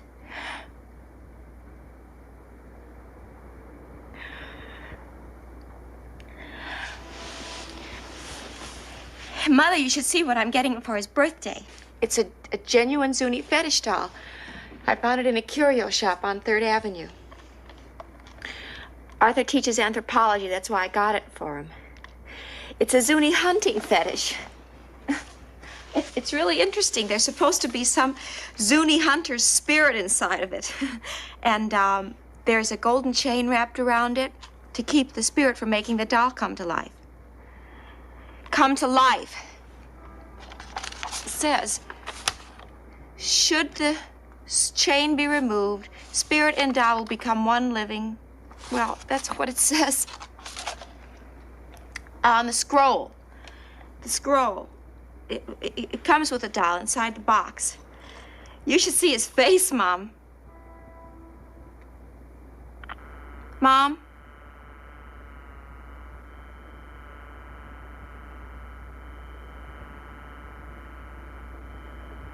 Why is it always like this?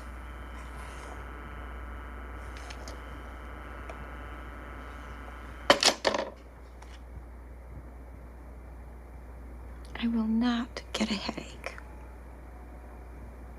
I will not get a headache. I am going to take a bath. And then I'm going to meet my fella. And we're going to have a lovely time. Lovely time.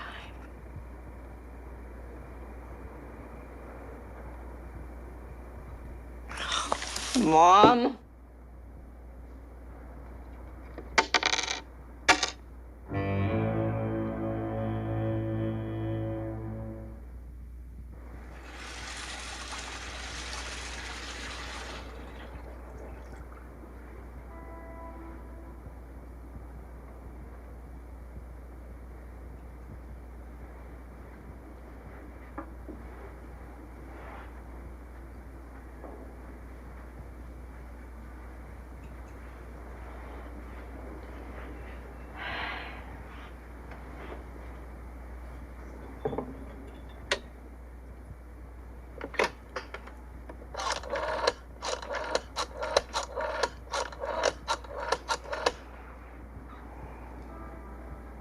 Hello, Arthur.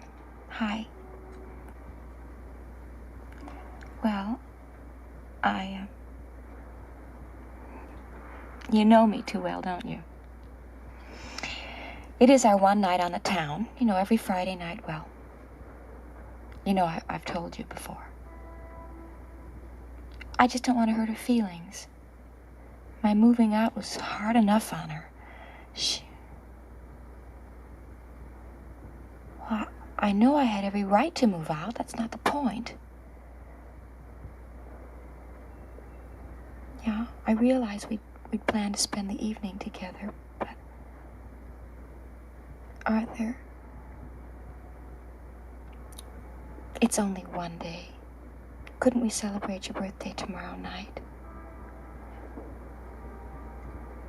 I just don't want to hurt her feelings. She is my mother, after all.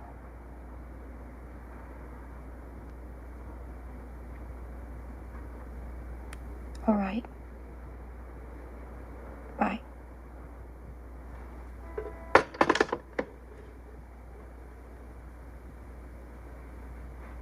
Hooray for Friday night.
What'd you do? Fall off the table?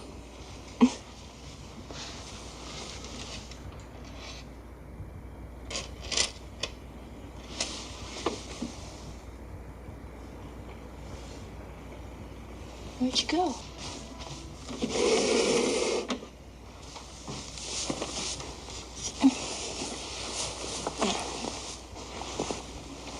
Lord, where are you?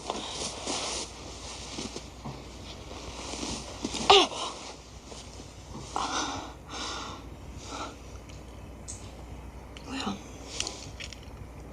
I guess I found you. At least the tip of your spear. How you got that far back?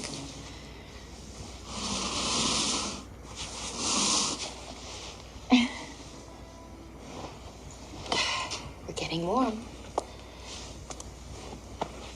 Come out, wherever you are.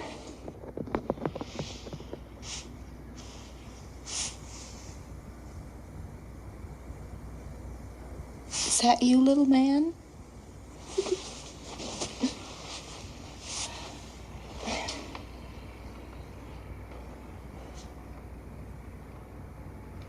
He's gotta be there.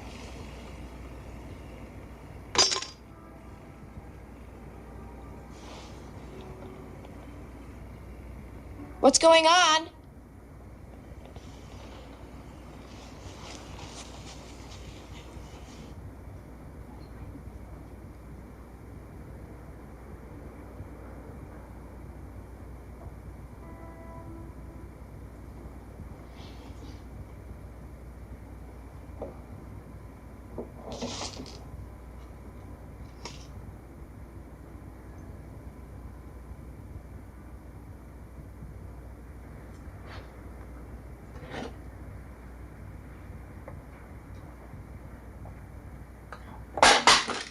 Come on, Amelia.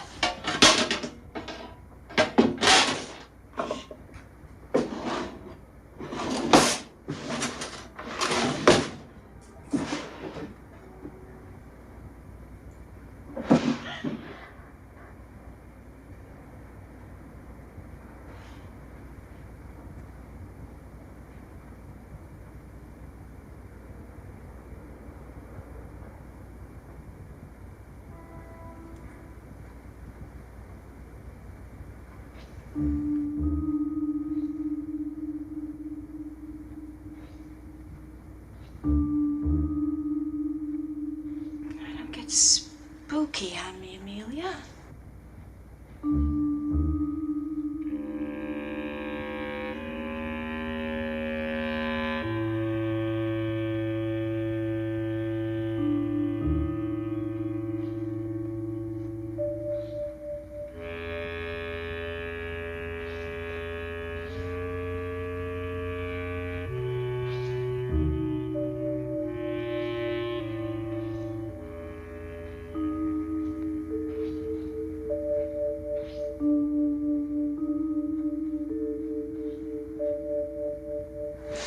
Wooden dolls do not move about.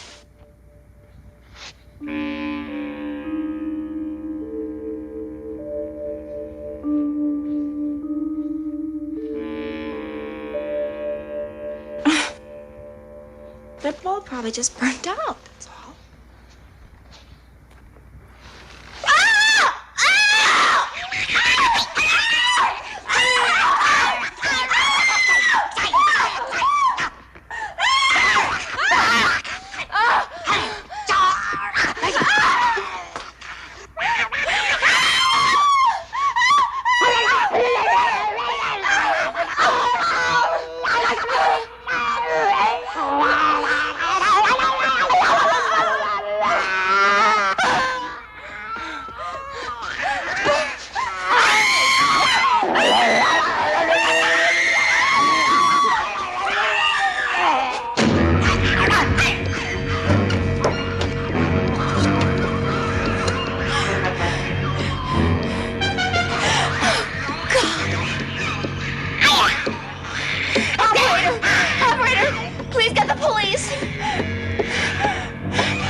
happening. It can't be happening.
This is Amelia, Mom. I'm sorry I acted the way I did. I think we should spend the evening together just the way we planned. It's kind of late, though. Why don't you come by my place, and we'll go from here?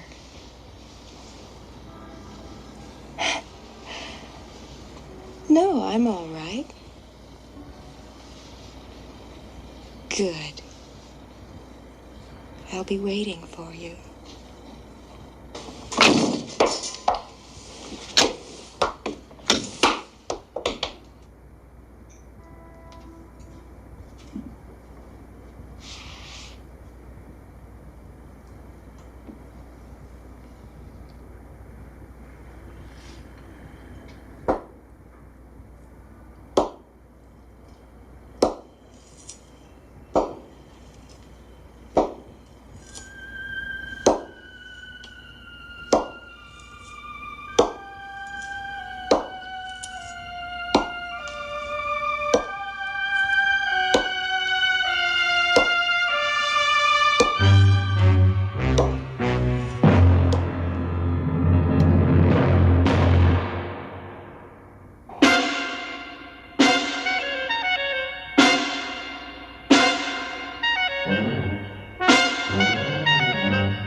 Okay.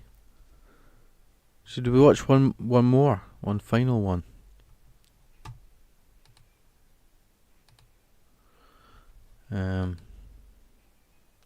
Yeah, that reminds me, you know, the doll, the Charlie Boy on the Hammer House, the horror series. I always remember watching that one when I was young. I'm going to look up that one, Charlie Boy.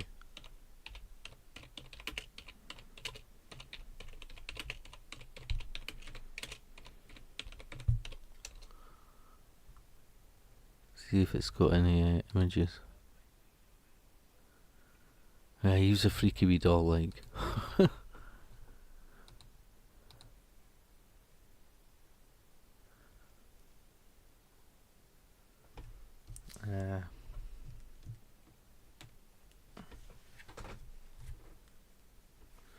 This was top-notch production value back then, lol. I look like that in the morning. I spotted it for sale when I got my son a Lament configuration box for Christmas. Yeah. He loved Hellraiser, so I got him the box. Look, there's that Charlie boy there.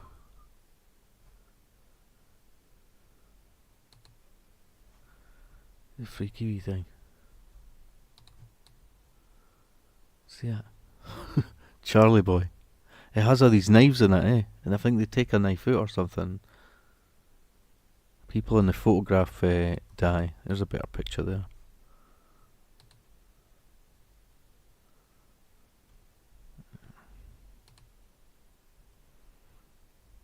There we go. Charlie boy.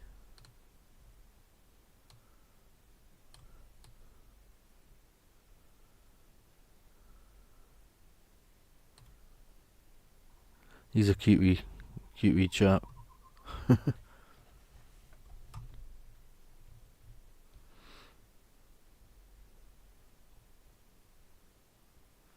Did he like it, Rob? Yeah, but he got a bit worried when he realised it was a puzzle box, not just an ornament.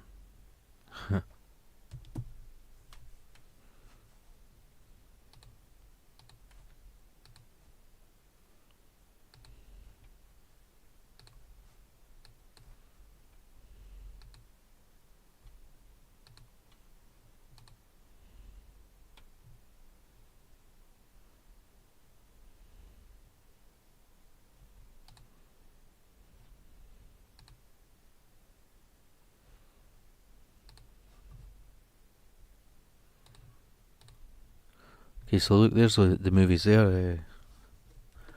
It's on that list. We should. I don't know if you want to watch like another colour one.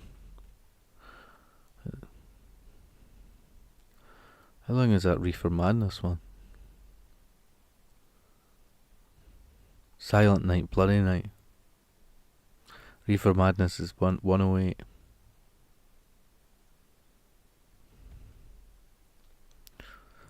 What do you think? Silent Night, Bloody Night. It's got Night 11 Dead. Reefer Madness. Then there's these other Frankenstein and stuff. Should keep Horror Express for another week, I think.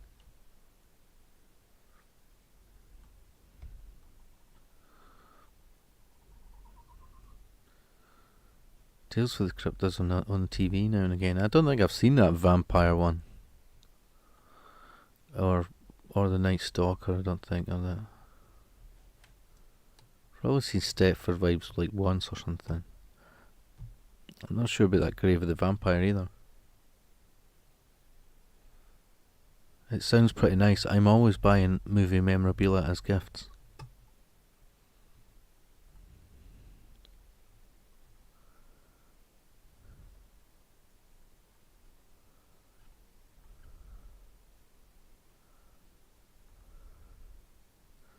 What do you think?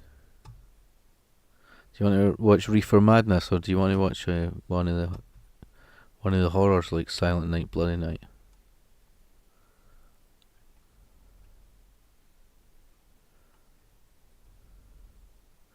Or Little Shoppy Horrors? You probably have that as one of the first ones, black and white one.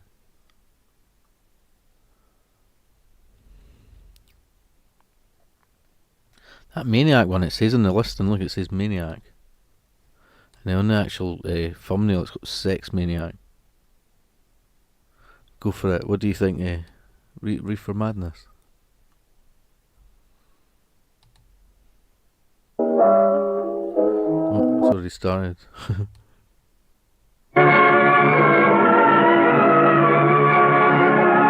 I don't know, it's not on that list, that Asylum 1972.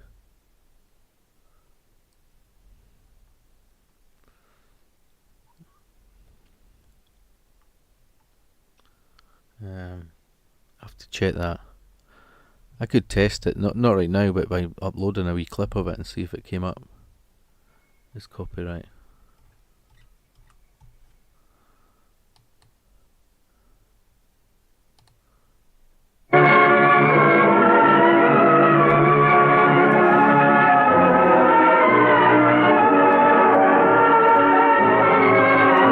Sorry. Use a put on frame there. Okay.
You and all other school parent groups about the country, and you must stand united on this and stamp out this frightful assassin of our youth. You can do it by bringing about compulsory education on the subject of narcotics in general, the dread marijuana in particular. That is the purpose of this meeting, ladies and gentlemen, to lay the foundation for a nationwide campaign by you to demand by law such compulsory education. Because it is only through enlightenment that this scourge can be wiped out. Out of the traffic in these drugs, a lawlessness that we can scarcely estimate has grown and is now flourishing. It exists in almost every city and hamlet in the country. It might be interesting and important for you to know some of the methods used in bringing these drugs into the country, and the work of the forces of law and order, which are daily combating the traffic, always at the risk of life by their agents. This ceaseless fight against the drug traffic is directed by the Department of Narcotics, Washington.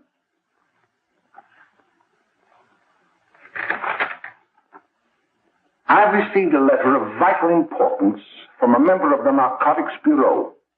I'm going to read this letter to you. My dear Dr. Carroll, the suppression of the use of marijuana and of the forces lurking behind it are the most important jobs this department is now engaged in.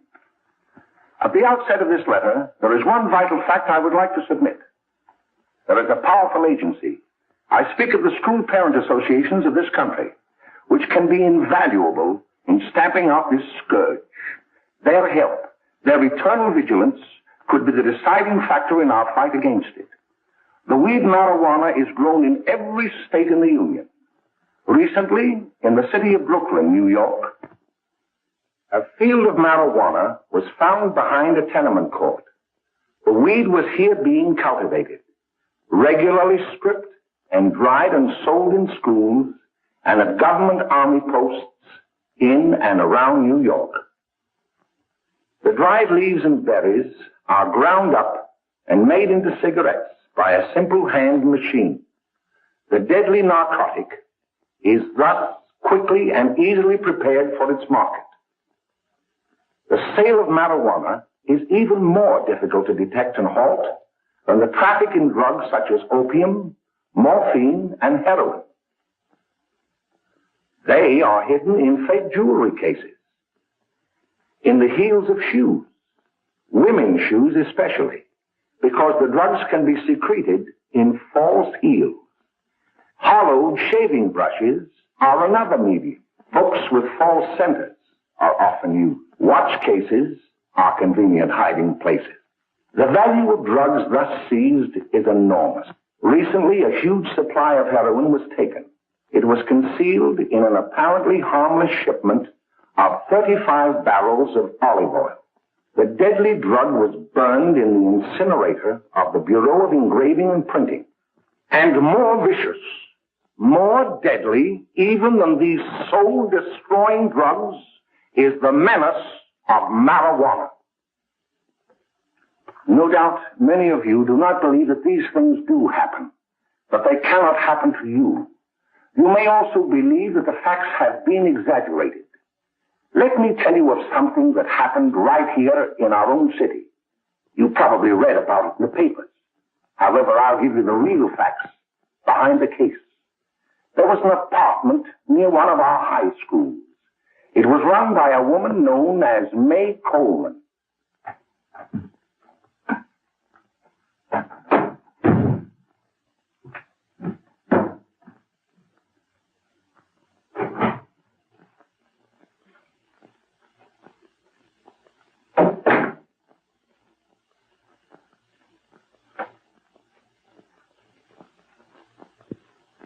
Hey, come on, May, get up. What time is it? Time to get up and give this place a going over. Looks like the Marines had landed. Oh, that bunch last night was high enough to take over the Marines and the Navy. You better get on the job. Some of the kids may be up this afternoon. Oh, Jack, we can get along without dragging those young kids up here. Oh, why don't you button up your lip? You're always squawking about something. You got more static than the radio.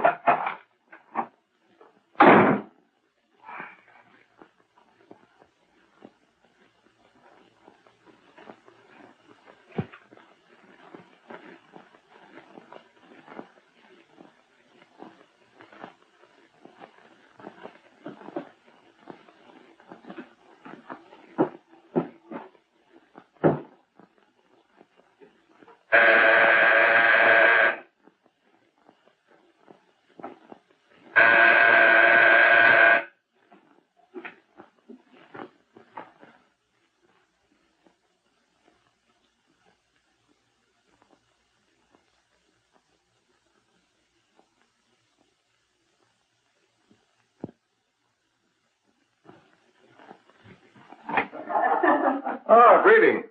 Well, hello, fella. How are you? Fine, how are you? Come here. Come here. Yeah. Glad to see you. Is May in? She'll be right in. Just sit down and make yourself comfortable.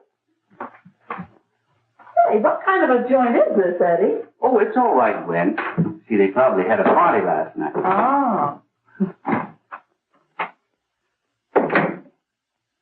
A couple of your customers, May. Yeah?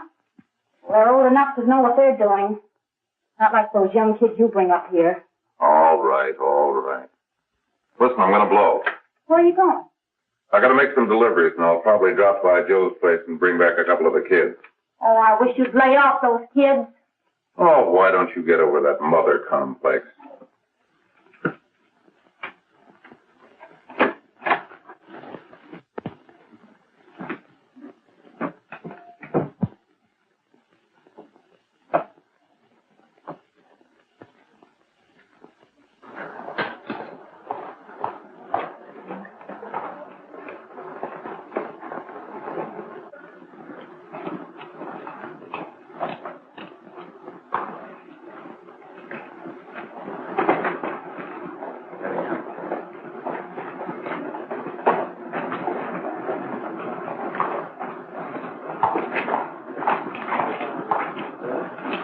Oh, by the way, Ralph, I'm sort of getting a little party Saturday afternoon over at my grandmother's. You know, the place with the swimming pool? Like to come? Thanks, Eddie. Maybe I will. I'd sure like to have you. Okay, I'll probably drop over. So long, Ralph. See you later. Hey, Ralph. Hi, kid. Fine, Jack, and you? Oh, great. Where you heading? Oh. Hey, how do you like that?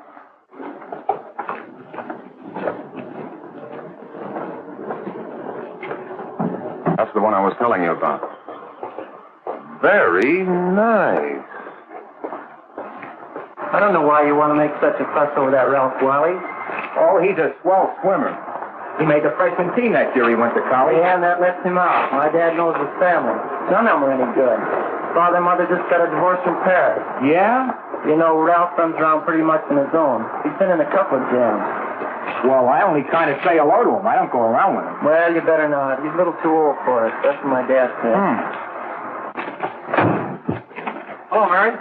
How are you, Bill? How are you, Ralph? Oh, hello, Ralph. You know my brother Jimmy, don't you? How are you? Well, I'd like you to meet a friend of mine, Jack Perry. Mary, Bill. How do you do? Glad to know you. We're going over to Joe's place. Why don't you come along? we have a date to play instead of doubles. Oh, you can play anytime. Come on, we'll have some laughs. Oh, we can't today, Ralph. Some other time. Can I go along with you? Sure. Hey, I'll see you at dinner, sis. Don't be late, Jimmy. I won't.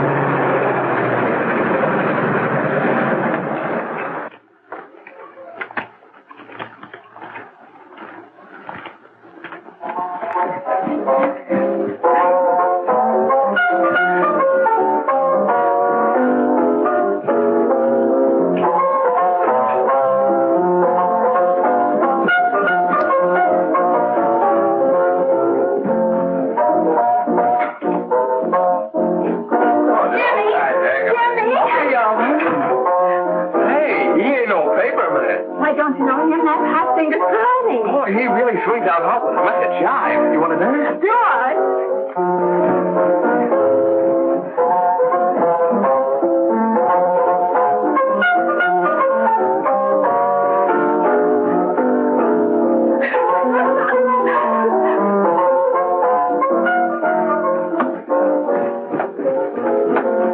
May's expecting us at the apartment a little later. Any new prospects? Maybe.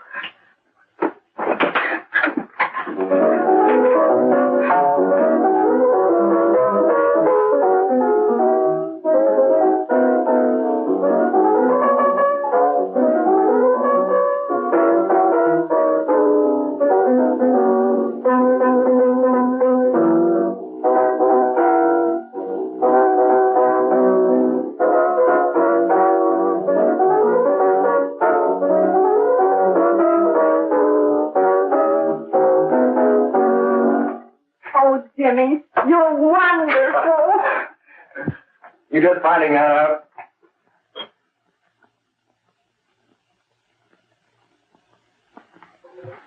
Why can't we go now? Good. Hey, kids, we're having a little party up at my girlfriend's apartment. Wouldn't you like to come? Oh, I'd love to. You want to come, don't you, Jenny? Oh, sure. Any place with you. Well, come along. We can all go in my car.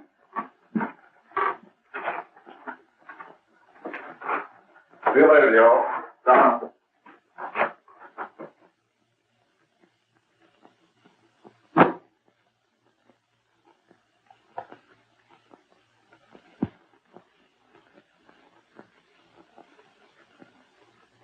It's sweet of you to help me, Bill. Well, I'll try anything except domestic science. Why, Bill, don't you want to learn something about running your own home? The answer is no.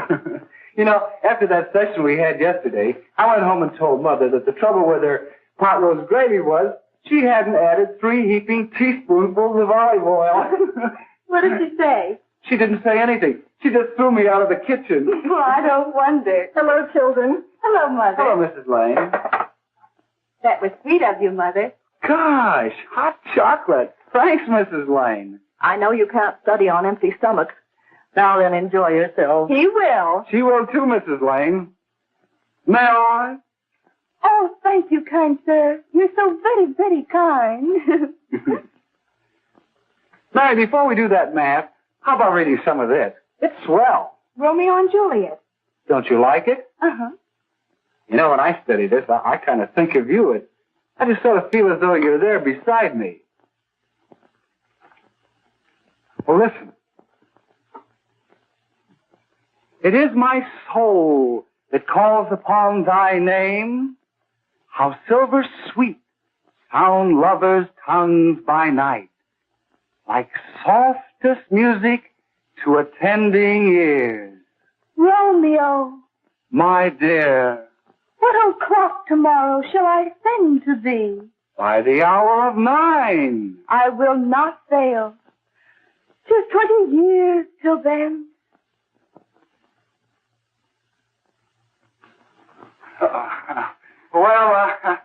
I'll see you tonight, Mary. Goodbye, Mrs. Lane. Goodbye. Goodbye, So Bill. long. Gotcha. Oh!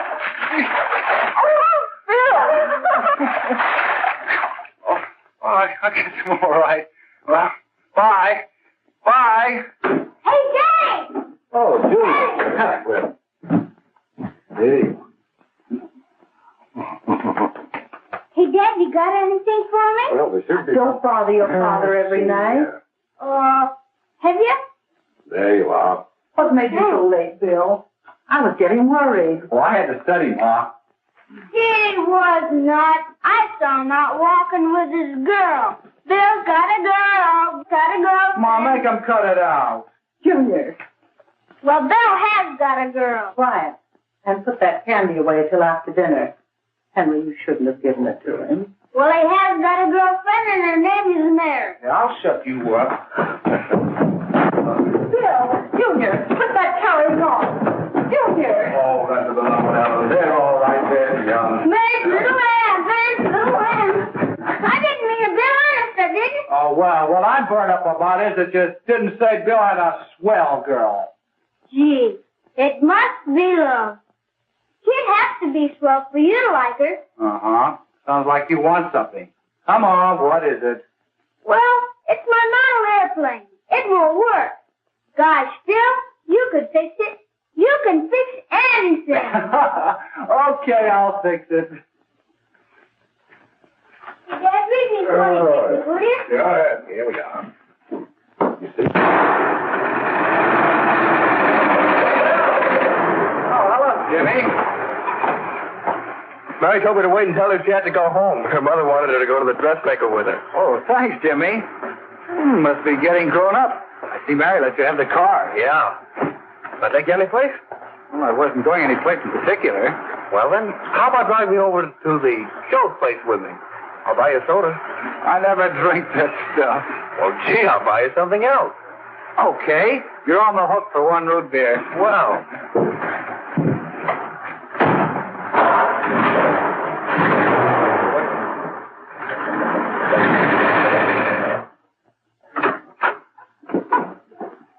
Hi, Bill. Hi, Jimmy. Yeah. Hey, Jimmy. Hello, Jimmy. Hello, Bill. Come on, slide in. Hello, Blanche. Hello, Ralph. How are you? Hello, Blanche. How have you been, Ralph? Hello, Jim. 2 sodas. No, I mean 1 soda and 1 root beer. How's Meg? Oh, she's fine. We're going up to her apartment a little later. Couldn't Bill come along? Mm-hmm. Well, come on along. Bill, you'll get a kick out of it. Thanks just the same. Oh, come on, Bill. Mary won't be jealous. Why, sure. All the kids will be there. It's keen. Well, I don't know. I really shouldn't. Well, okay.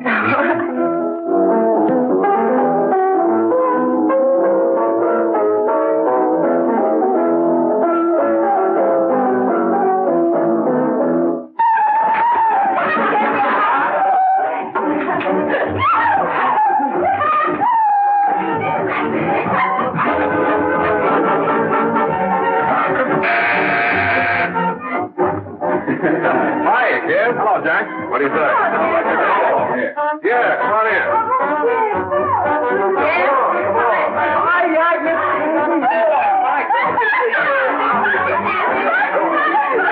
Come on, Bill. Don't stand there.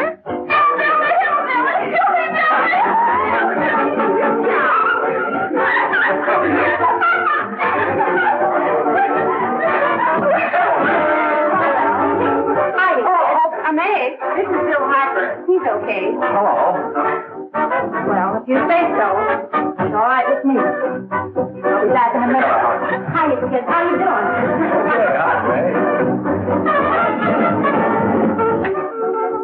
There's a new one in the bay. Yeah, Bill Harper. He's all right. Frances got herself quite a yen for her. Not bad. I didn't think she had that much taste. She knows what she's doing. She's got Ralph nuts about her, and now she's got her hooked up with this new kid. Say, we haven't any more smoke. You better run over and get some. Why couldn't you find that out when I was here this morning? Now I've got my car in the shop. Well, what of it? That kid out there, Jimmy. He's got a car. He'll take you. Come on, get going. Hurry up.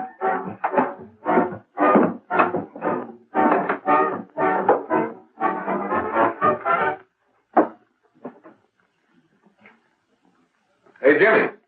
Yeah? I've got to run over to Cedar Avenue for a minute. You've got a car, haven't you? Why, yeah, my sister.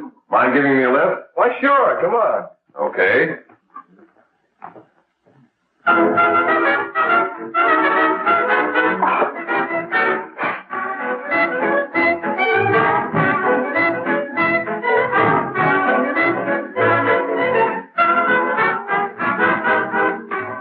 No, thank you.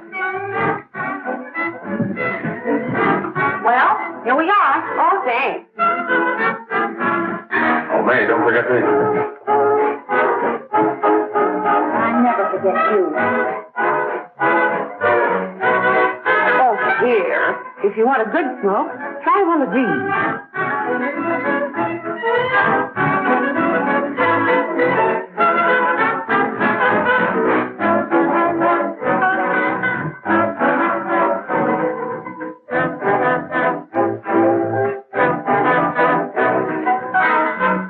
You were a flirt.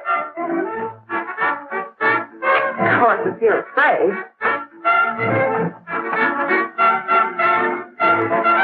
That's better. That's more like it. I know you like that. Really, you will. Now just take a puff of that.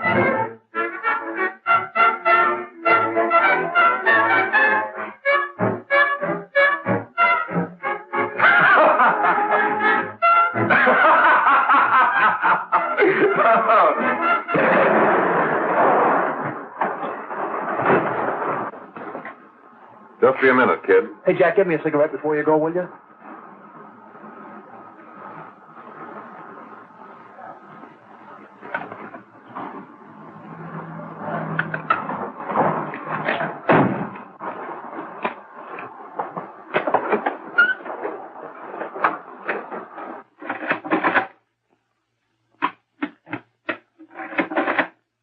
Hello, Jack.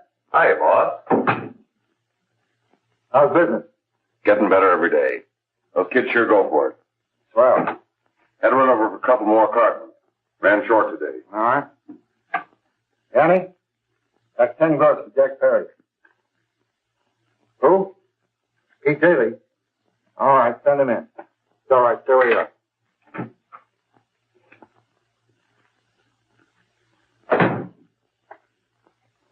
I want to talk to you. All right, go ahead. Jack's okay. What's the beef? Listen, you never heard no beef when I had to sell that rotten gin. You're after the dough, aren't you? Yeah, but I don't need dough that bad.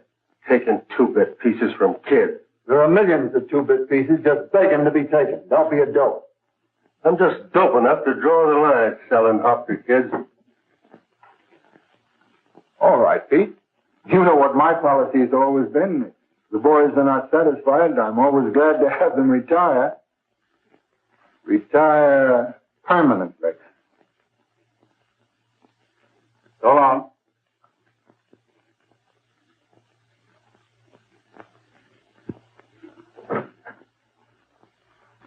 I only wish you had a couple of kids so I could... Get out! All right, Jack, pick up your stuff from down here. I'll be ready by now. Okay, well.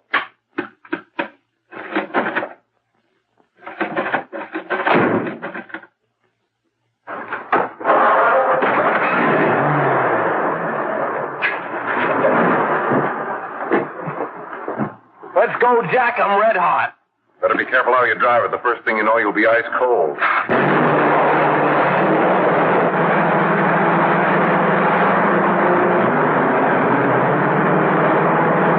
Take it easy, kid. Slow down. You'll kill somebody.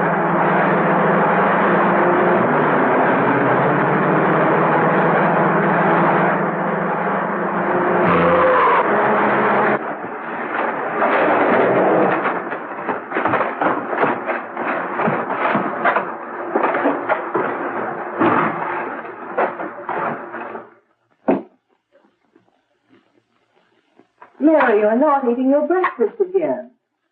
Bill Hartford hasn't been around lately. Anything wrong between you two? Why should there be anything wrong? There shouldn't be, I'm sure. And whatever it is isn't serious, I know. I'm sorry, Mother, for snapping at you like that. Don't worry about it, dear. Why don't you speak frankly to Bill? He'll be honest whatever the trouble is. I'm sure Bill Hartford never lied about anything. Yes, that's right. Bill's mother says he never lies. There, you see? You think it'd be all right if I speak to him about it? Why, of course. Oh, Jimmy. Well, Sit down, darling, and I'll have your breakfast for you in a moment.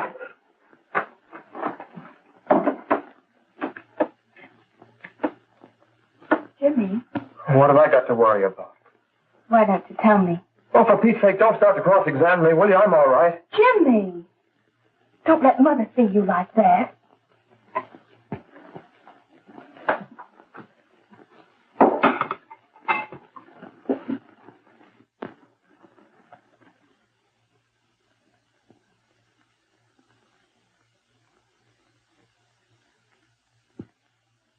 There is no doubt that there is an organized gang distributing the narcotic to students, not only in my school, but all over the city. You government men have got to find some way to put an end to it. Of course, I agree with you, Dr. Carroll. But do you realize that marijuana is not like other forms of dope? You see, it grows wild in almost every state in the Union. Therefore, there is practically no interstate commerce in the drug. As a result, the government's hands are tied. And frankly, the only sure cure is a widespread campaign in education. Oh, it's all right to talk about education, Mr. Wyatt. But we educators can't do anything until the public is sufficiently aroused. Let me show you something. In 1930, the records on marijuana in the Washington office of the Narcotics Division scarcely filled a small folder like this. Today, they fill cabinets.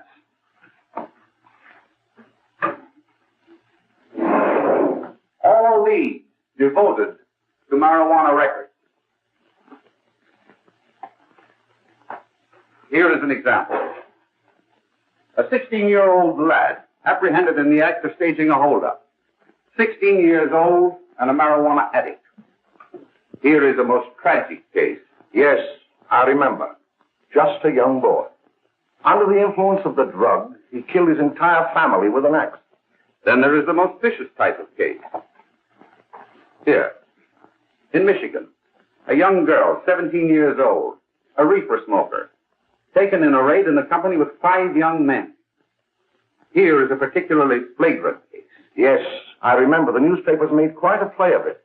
In West Virginia, wasn't it? Yes. And there are hundreds of them coming up, new ones every day. I'd like to take these records, if I may. I feel they would be of invaluable assistance to me in combating the evil in my school. You're very welcome, Dr. Carroll. Thank you. Sit down, Bill.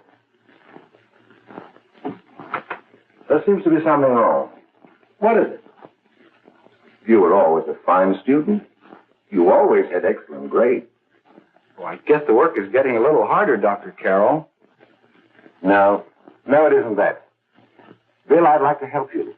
But of course I can't unless you let me. You're undermining your health. Well, there's nothing, Dr. Carroll. Really, there isn't. I'll study harder, honest. Honest? If you were being honest with me and honest with yourself, I'm afraid you'd tell me an entirely different story. Bill, I'm going to ask you a straightforward question. And I'd like to have a straightforward answer. Yes, sir. Isn't it true that you have, perhaps unwillingly, acquired a certain harmful habit through association with certain undesirable people? Well? Oh, no, sir, I haven't, Dr. Carroll. Well, that is, you see, I'm worried about something at home. All right, my boy. We'll just have to let it go at that. But remember, if you ever want to confide in me, no one will ever be the wiser. Well, thank you, Dr. Carroll.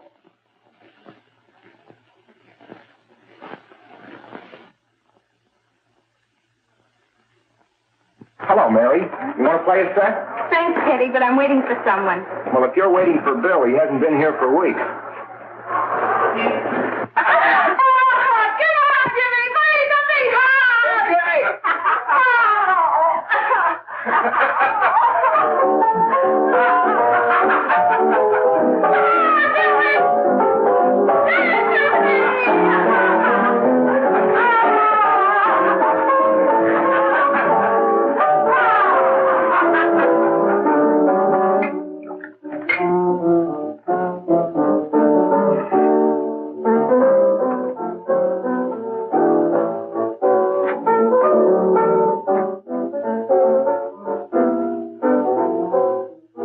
Take that new kid long to catch on.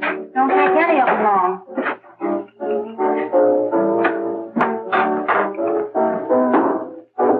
Say, don't you ever get fed?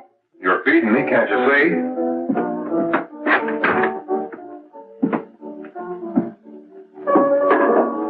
Give me a knife and a fork, will you? Get it yourself.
Morning, Miss Whitten, the police department.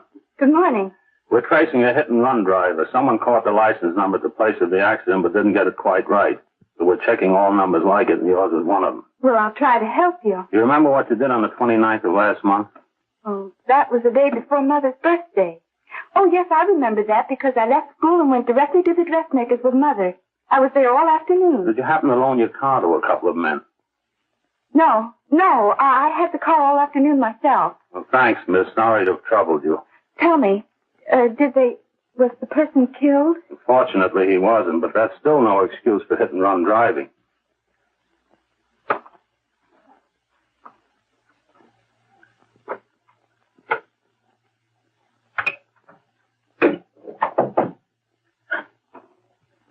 Has Jimmy Lane been here today? He was in. He went over to May's place. You know where that is. Well, he was going to wait for me here, so he didn't give me May's address. Are you sure Jimmy didn't leave any message for me? Mary? No, he didn't. But I guess you're okay. I'll write it down for you.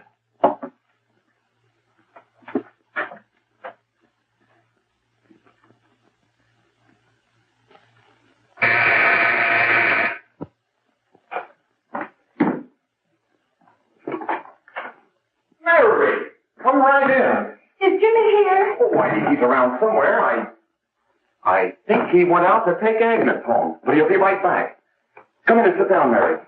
And let me take your coat. Who's the new kid just came in?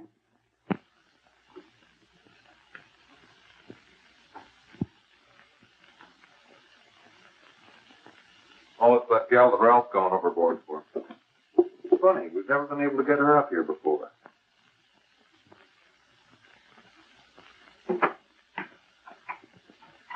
Hey, scram, will you?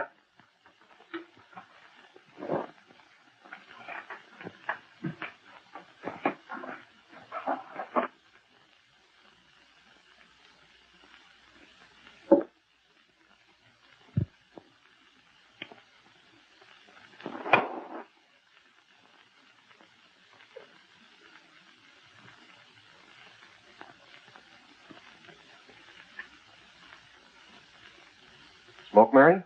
Thanks. Are you sure Jimmy will be back soon? Sure, any minute.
Hey, what's the matter? An orphan?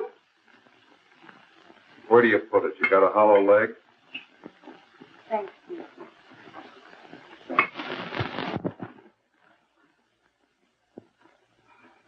How do you feel, Mary? Oh, Mary, give me a... Mary. Oh, Mary.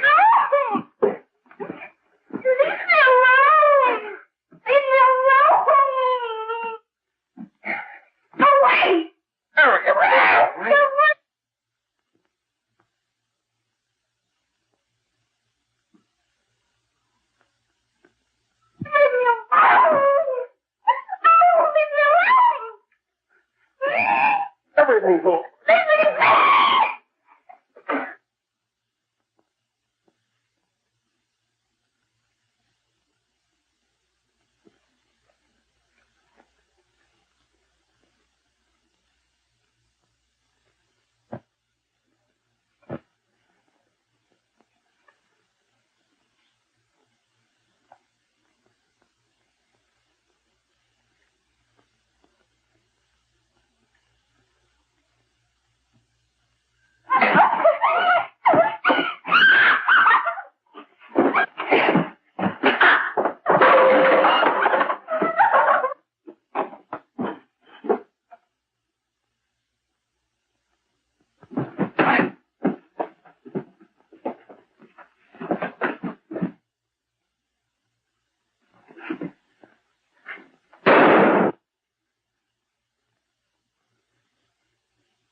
Jack, is she all right?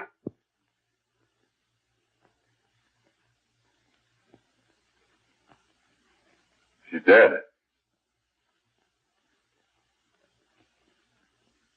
Nay, get me some water. Now listen, you two. I want you to get out of here. Get out of here and forget you're ever in here today. I'll handle this. Now get going.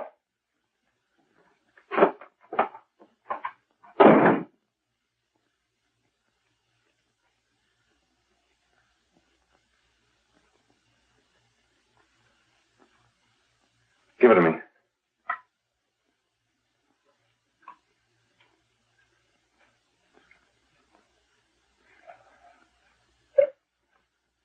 Here.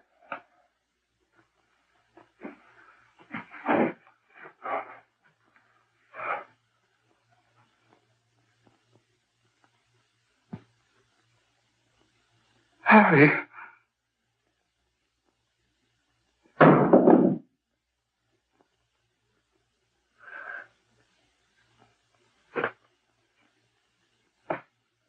Mary.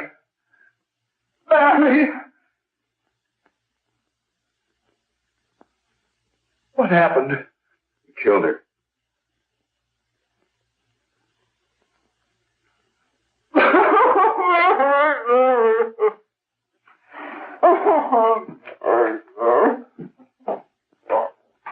Look. After I scram, you call the cops. And this is your story. Remember it. These two kids came up here for a couple of beers.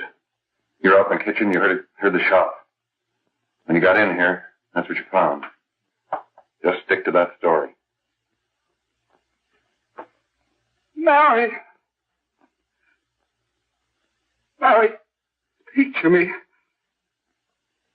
Mary.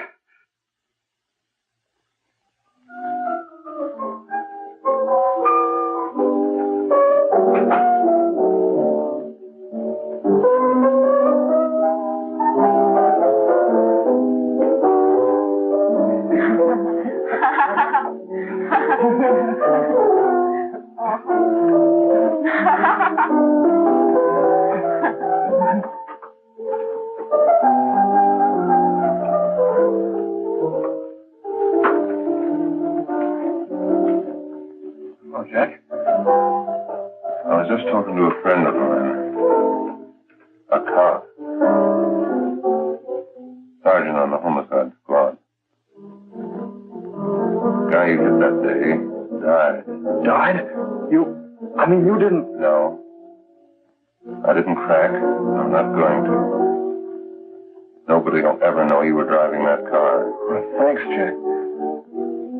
Just as long as you keep your mouth shut that you were ever up in May's apartment. Why, sure, Jack, sure.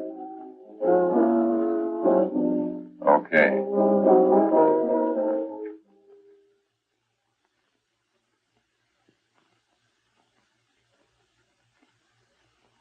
Your Honor, I'd like to recall Dr. Alfred Carroll to the stand. Call Dr. Alfred Carroll to the stand.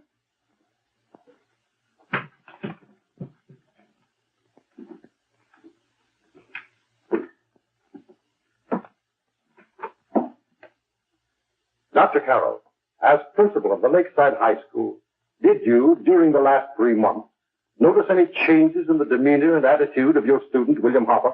Yes, in a number of things. For example, at times disassociation of ideas. In another instance, I happened to attend the recent interscholastic tennis matches. And while Bill Harper had been considered an exceedingly good player, I saw him miss the ball by as much as 3 or 4 feet. This, I understand, could be attributed to the use of marijuana. It causes errors in time and space. Objection, Your Honor. The witness isn't qualified to express opinions upon the effect of narcotics. Sustained. Dr. Carroll has been called merely as a character witness. Well, then, although you didn't know to your own knowledge that the defendant was using marijuana, did you notice any changes that would lead you to believe, as an educator, that he was under some severe mental strain, which might possibly have been induced by some drug? Yes, I recall distinctly a few weeks ago. It was during a class of English literature. There was a serious discussion of Shakespeare's Romeo and Juliet when he suddenly burst into an uncontrollable fit of hysterical laughter. Oh, by the way, Dr. Carroll, 6 months ago, what would have been your opinion regarding the character of my client? He was a fine, upstanding American boy, a good scholar, a good athlete, and representative of the caliber of young men we are proud to graduate from our school.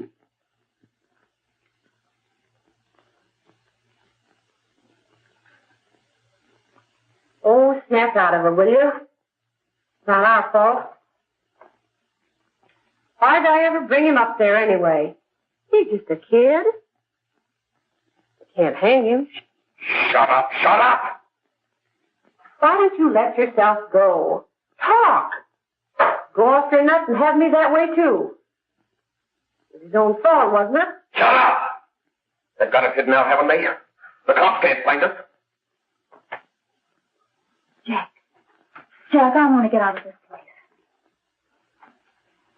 You're going to stay here as long as we have to keep those two out there undercover.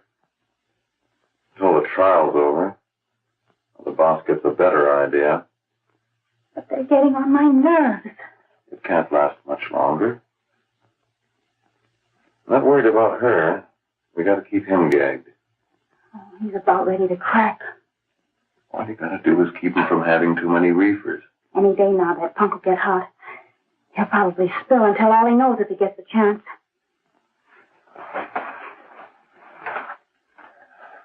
I don't think he'll get it. I'll see you later. Where are you going? I'm going to see the boss.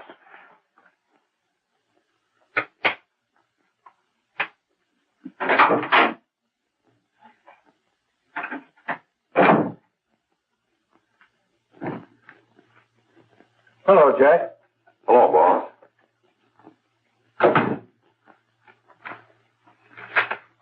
What are we going to do about that Wiley guy? Still jittery, huh?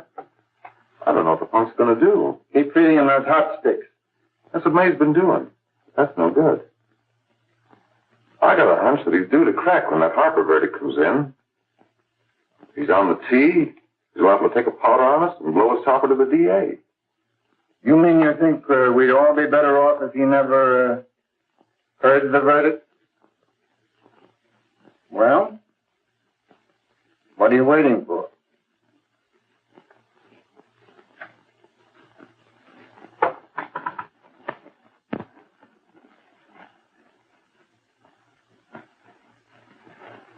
You, ladies and gentlemen of the jury, have a duty to perform. A duty to yourselves and to our community. Mary Lane is dead.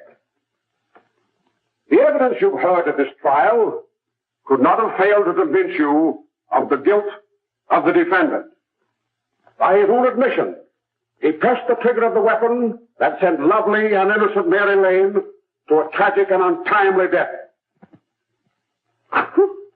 We are not so much concerned about the motives behind the deed as to the deed itself.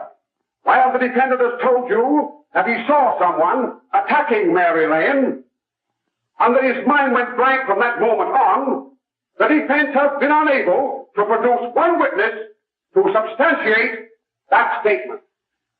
Now, ladies and gentlemen of the jury, you've heard able men testify at this trial, men who have tried to bring out the fact that the defendant might have become momentarily insane when he fired the shot that killed Mary Lane. But the defense has been unable to prove that he was insane. William Harper was sane when he visited the apartment where the tragedy occurred. He was in the habit of visiting the place. He was sane when he went into a bedroom with another young woman. You've all heard what went on in that room. You heard it from the defendant's own lips. Involved as he was in a tawdry love affair, Mary Lane was in the way. She had found him out. In a moment of anger, he deliberately and willfully killed her. If such deeds are permitted to go unpunished, this community would cease to be a decent and safe place for us or our children to live. I do not believe I have to plead or even demand that you bring in a verdict to punish the defendant for the crime that he has committed against society. You are upright citizens. That is why you were chosen to judge another. And as honest, upright citizens, there is only one verdict which you can find, and that is a verdict of guilty. And this court will be adjourned until the jury's verdict is reached.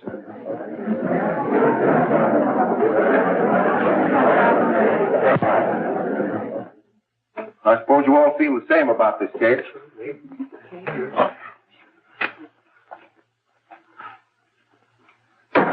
But he might have been insane when he did it. No, he wasn't. He knew what he was doing.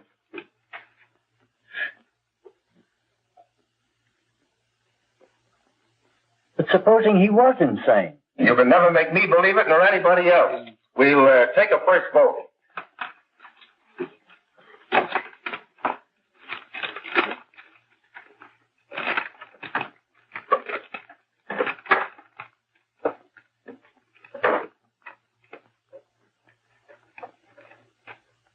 For conviction, 1 for acquittal.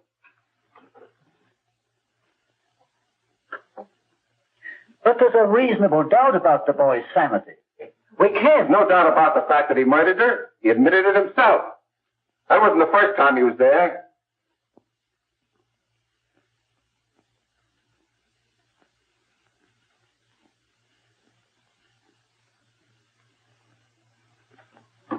We gotta make an example before boys like that contaminate all of our children.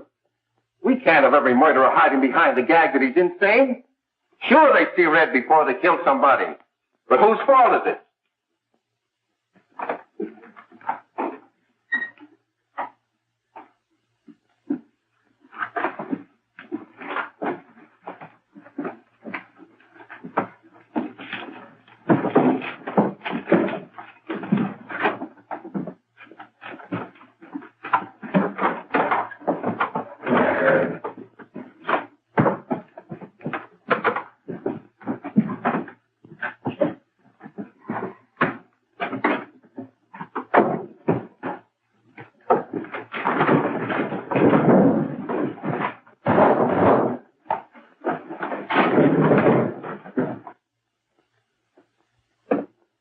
Have you reached a verdict?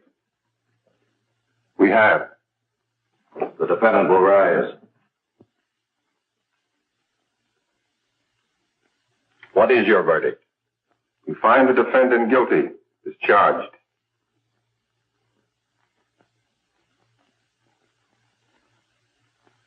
No.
What do you want?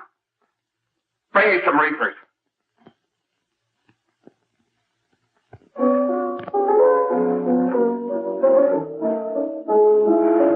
They're going to hang him. Blanche, they're going to hang him. Oh, come on. Get a hold of yourself. Here you are. Now quit that crazy laughing. Where's Jack? I want to get out of here. They'll pick you up and hang you if you don't pipe down. I want to see Jack. Jack. I want to see Jack. Jack. You'd better quiet him. I can't do anything with him.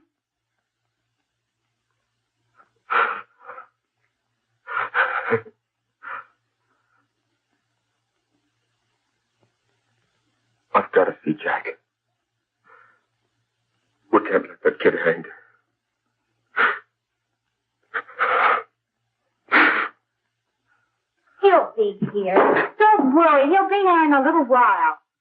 I've got to see him. You've got to see him.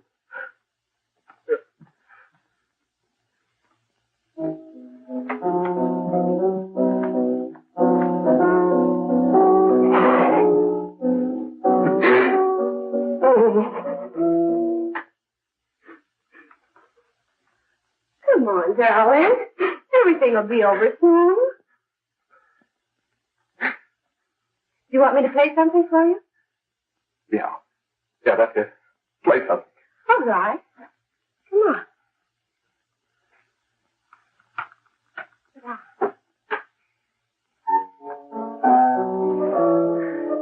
Honey, give me a smoke, will you?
I know what you want. You want to kill me. You're crazy. Take it easy, kid. I just want to talk to you.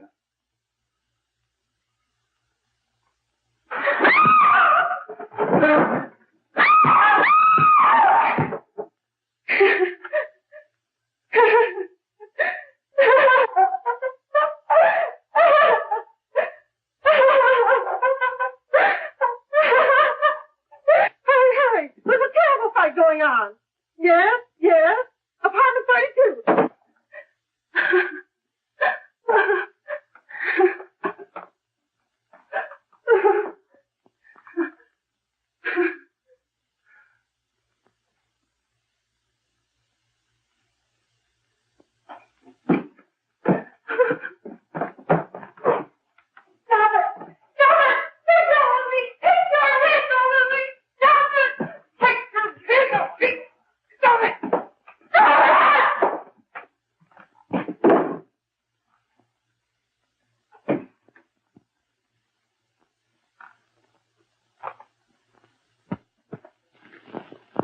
Give me a glass of water. Who's behind you? No. You'll hang if you don't talk. No. Who hired you and Jack? Hurry. Are you ready to tell what you know? Yes.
If we can gain some measure of leniency for my client, she is prepared to enter a plea of guilty and, in addition, turn state's evidence in the case of William Harper.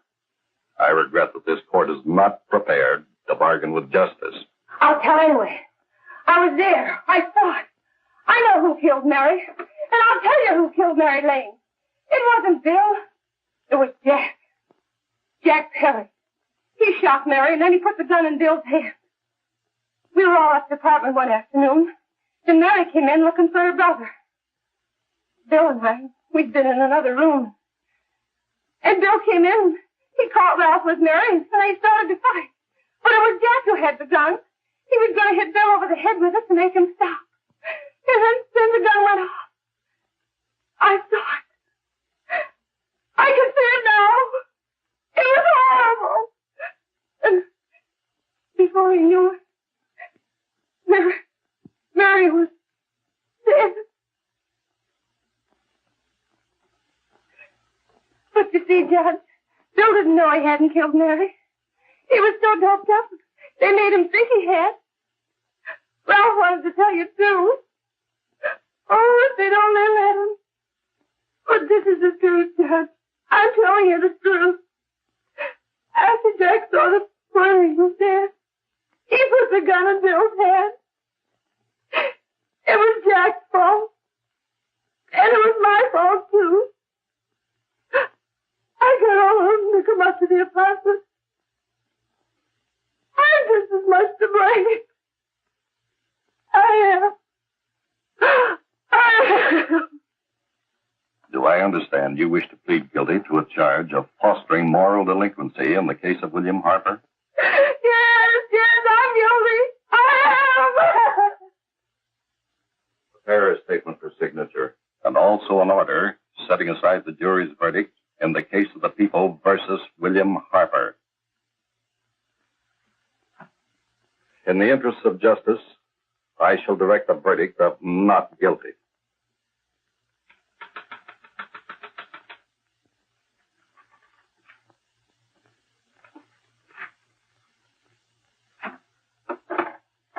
Sign here, please.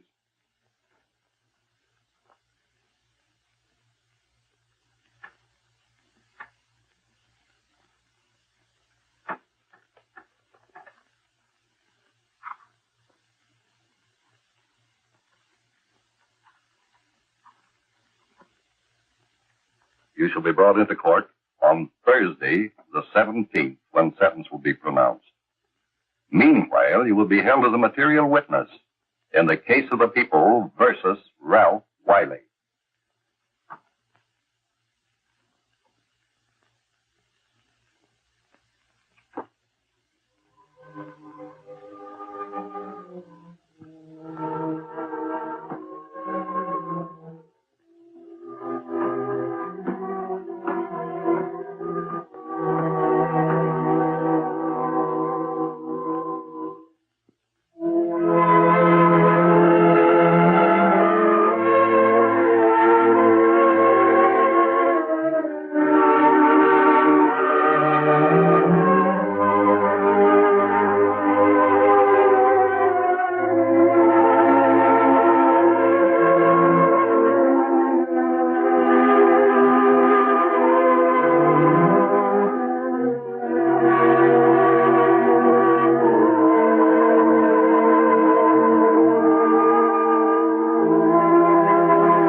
In the hearings before this court today, to what I hope will be the final actions revolving about an unhappy and unfortunate case, one whose horrible tragedy will forever remain with me.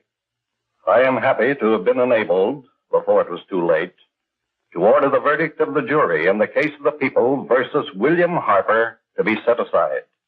But, young man, although this court is convinced that to declare you guilty would have been a gross miscarriage of justice, we cannot condone your acts.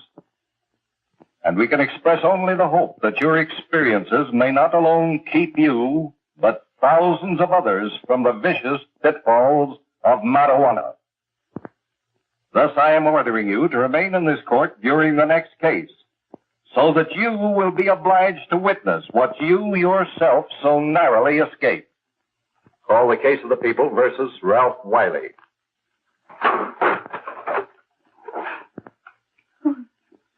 Bill. Bill.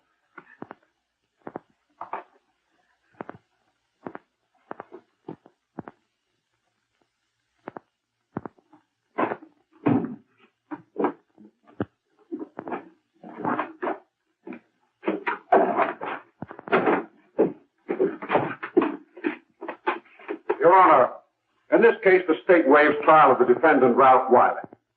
It is convinced that he is hopelessly and incurably insane, a condition caused by the drug marijuana to which he was addicted. It is recommended, Your Honor, that the defendant be placed in an institution for the criminally insane for the rest of his natural life. Defendant counsel joins the state in this request. Since counsel for the defense, as well as counsel for the state, seem to agree on this, I see no reason why the request should not be granted. Yes, that happened right here, to your neighbors. It is not too much to say that in your hands lies the possibility of averting other tragedies like it. We must work untiringly so that our children are obliged to learn the truth, because it is only through knowledge that we can safely protect them. Failing this, the next tragedy may be that of your daughter, or your son, or yours, or yours, or yours.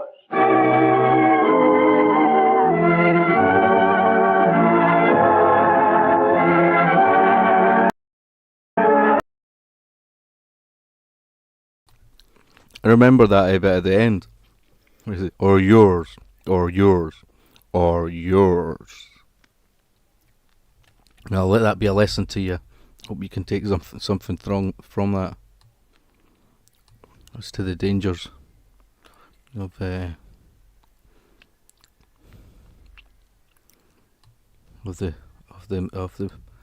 demon drug.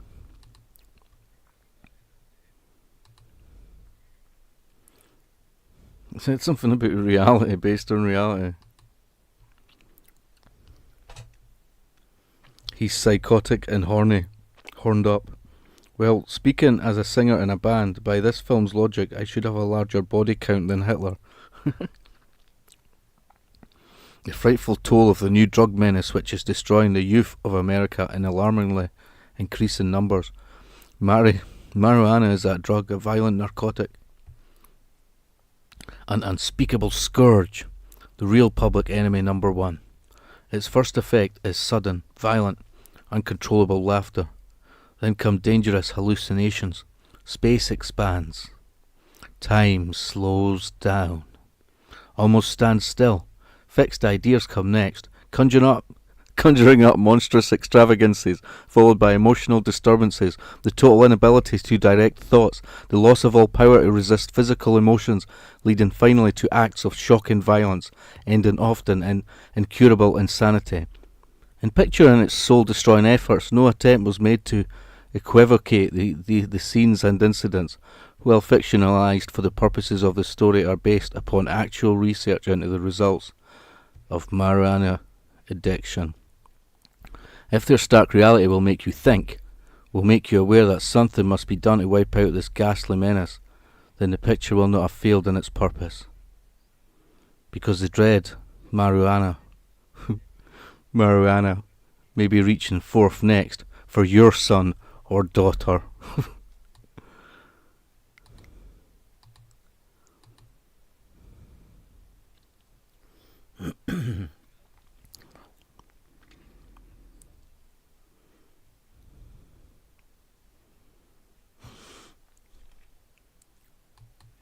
For your son or daughter, or yours, or yours. Well, speaking as a singer in a band, by this film's logic, I should have a larger body count than Hitler. Your mum could be the next to fall from a window. Yeah. This film ends with a Budweiser ad. Sponsored by Pfizer. In my town, if you want a pint of Stella Artois, you ask for a wife beater. Yeah. A can of wife beater.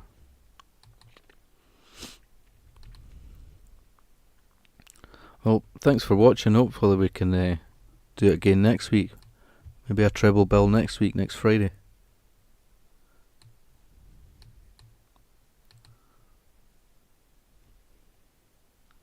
I don't know what the third one would be. We could do like, not really do. We'll try and avoid like any of the silent ones, eh? We'll do like a black and white one again.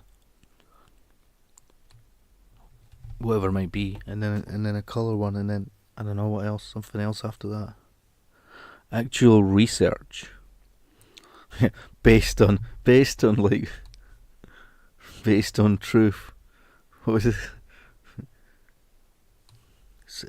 It's a true story based on actual research or some crap. It was kind of vague. Ooh, that Stella is a smooth, Rob. One of my favourites. Cool Eye Man. Yeah.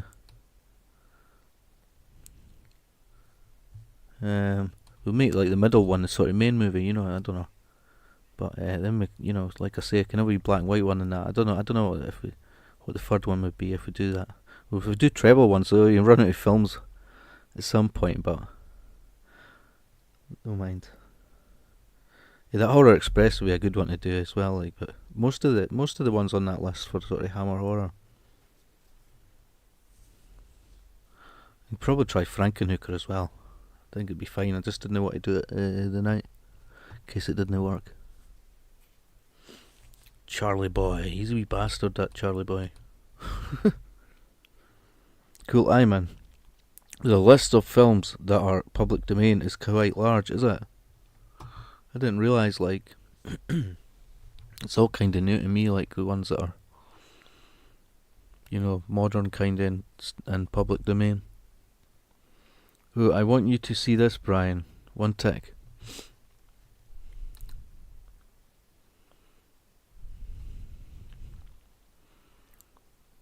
A carved African fetish with voodoo powers has a dangerous mind of its own.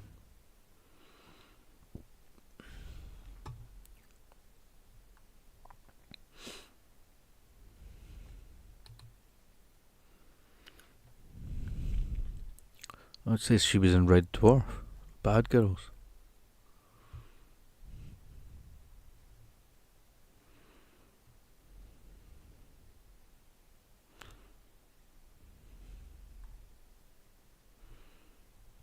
Sapphire and Steel.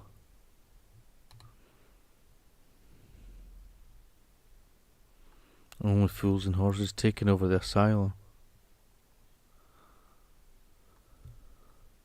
She's been in quite a lot. Dempsey Makepeace, Hammer House of Horror, Coronation Street. Here, please put this on.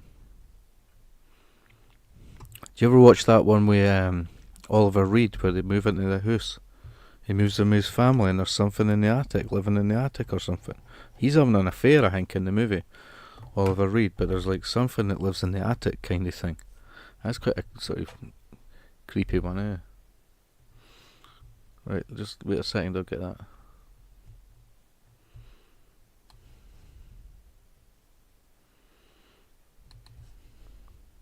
It might be crappy, right, but it is just a scene.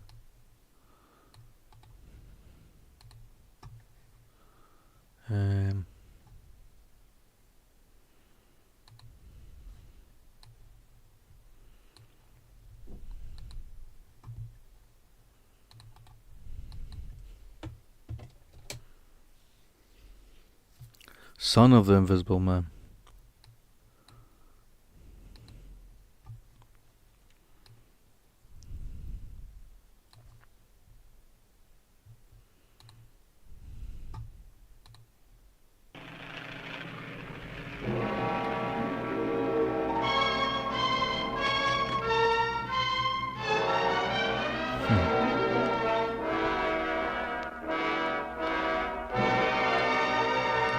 They were kind of hunting him down at the end in the other one. They were trying to get hold of him. He was messing them about. You kind of feel sorry for the dude a wee bit. Like the wolf man, he's like a sad figure. I said I don't want to be disturbed. Griffin, it's me, Trent. Trent, I've been waiting for you. Come in. Ah, Griffin. Came as soon as I received your cable. Good God, lad. What happened? I've done it, Trent. At long last, I've done it. I finally duplicated my father's formula for invisibility. After 5 years of injecting myself with every chemical known to man. But, Griffin, the invisibility formula turned your father into a raving lunatic. That's right. I've talked to the old man. I've been on the stuff for over a week now, and I'm still perfectly sane. Yes. I'll rule the world with my secret. Yes. And I'll need you, Trent. I must have a visible partner. I can tell by your stunned expression that you're pretty impressed.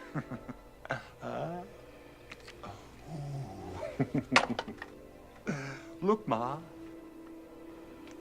No hands. I haven't come up with the reagent to make myself visible again. But what's the rush? I'm having a ball. Watch me closely. Whee! Ever see a shirt make a phone call? Ooh, pretty scary, huh? Ooh. Wait till you see this. No, Griffin, you don't have to go all the way. Yes. Just listen for the sound of my voice. Then you'll know where I am at all times. Come on, let's have some laughs. Griffin! Being invisible is the best.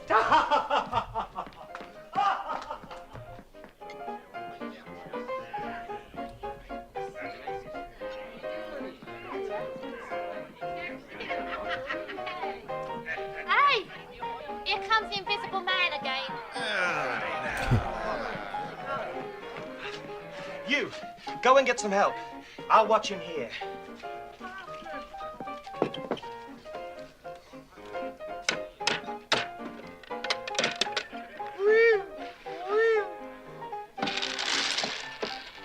Oh, my, now, how did that happen? Must be a ghost in here. This is unreal. I'm terribly sorry.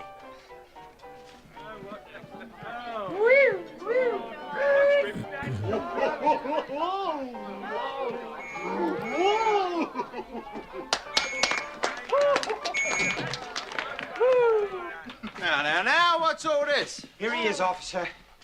Take it easy with him. He's not really dangerous. Come along quietly then, Gov. You'll have to find me first. Come along. Oh, cover this one up. Come on. I'm invisible. Don't touch me there. Selma!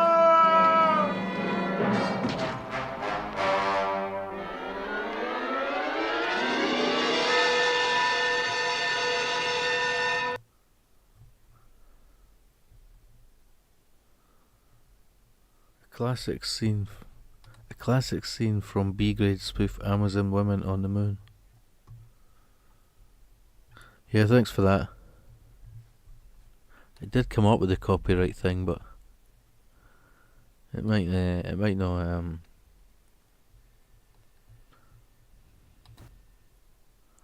block it as such.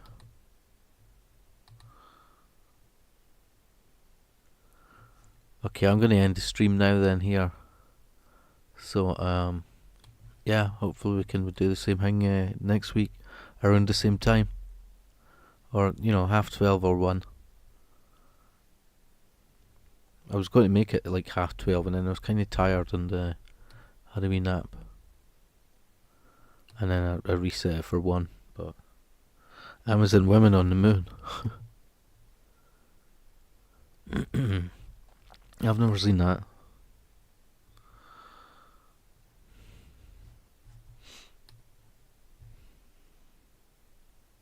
My brother John's favourite movie, lol. Dang the crappy rights. Thanks, Brian. Good night, Rob.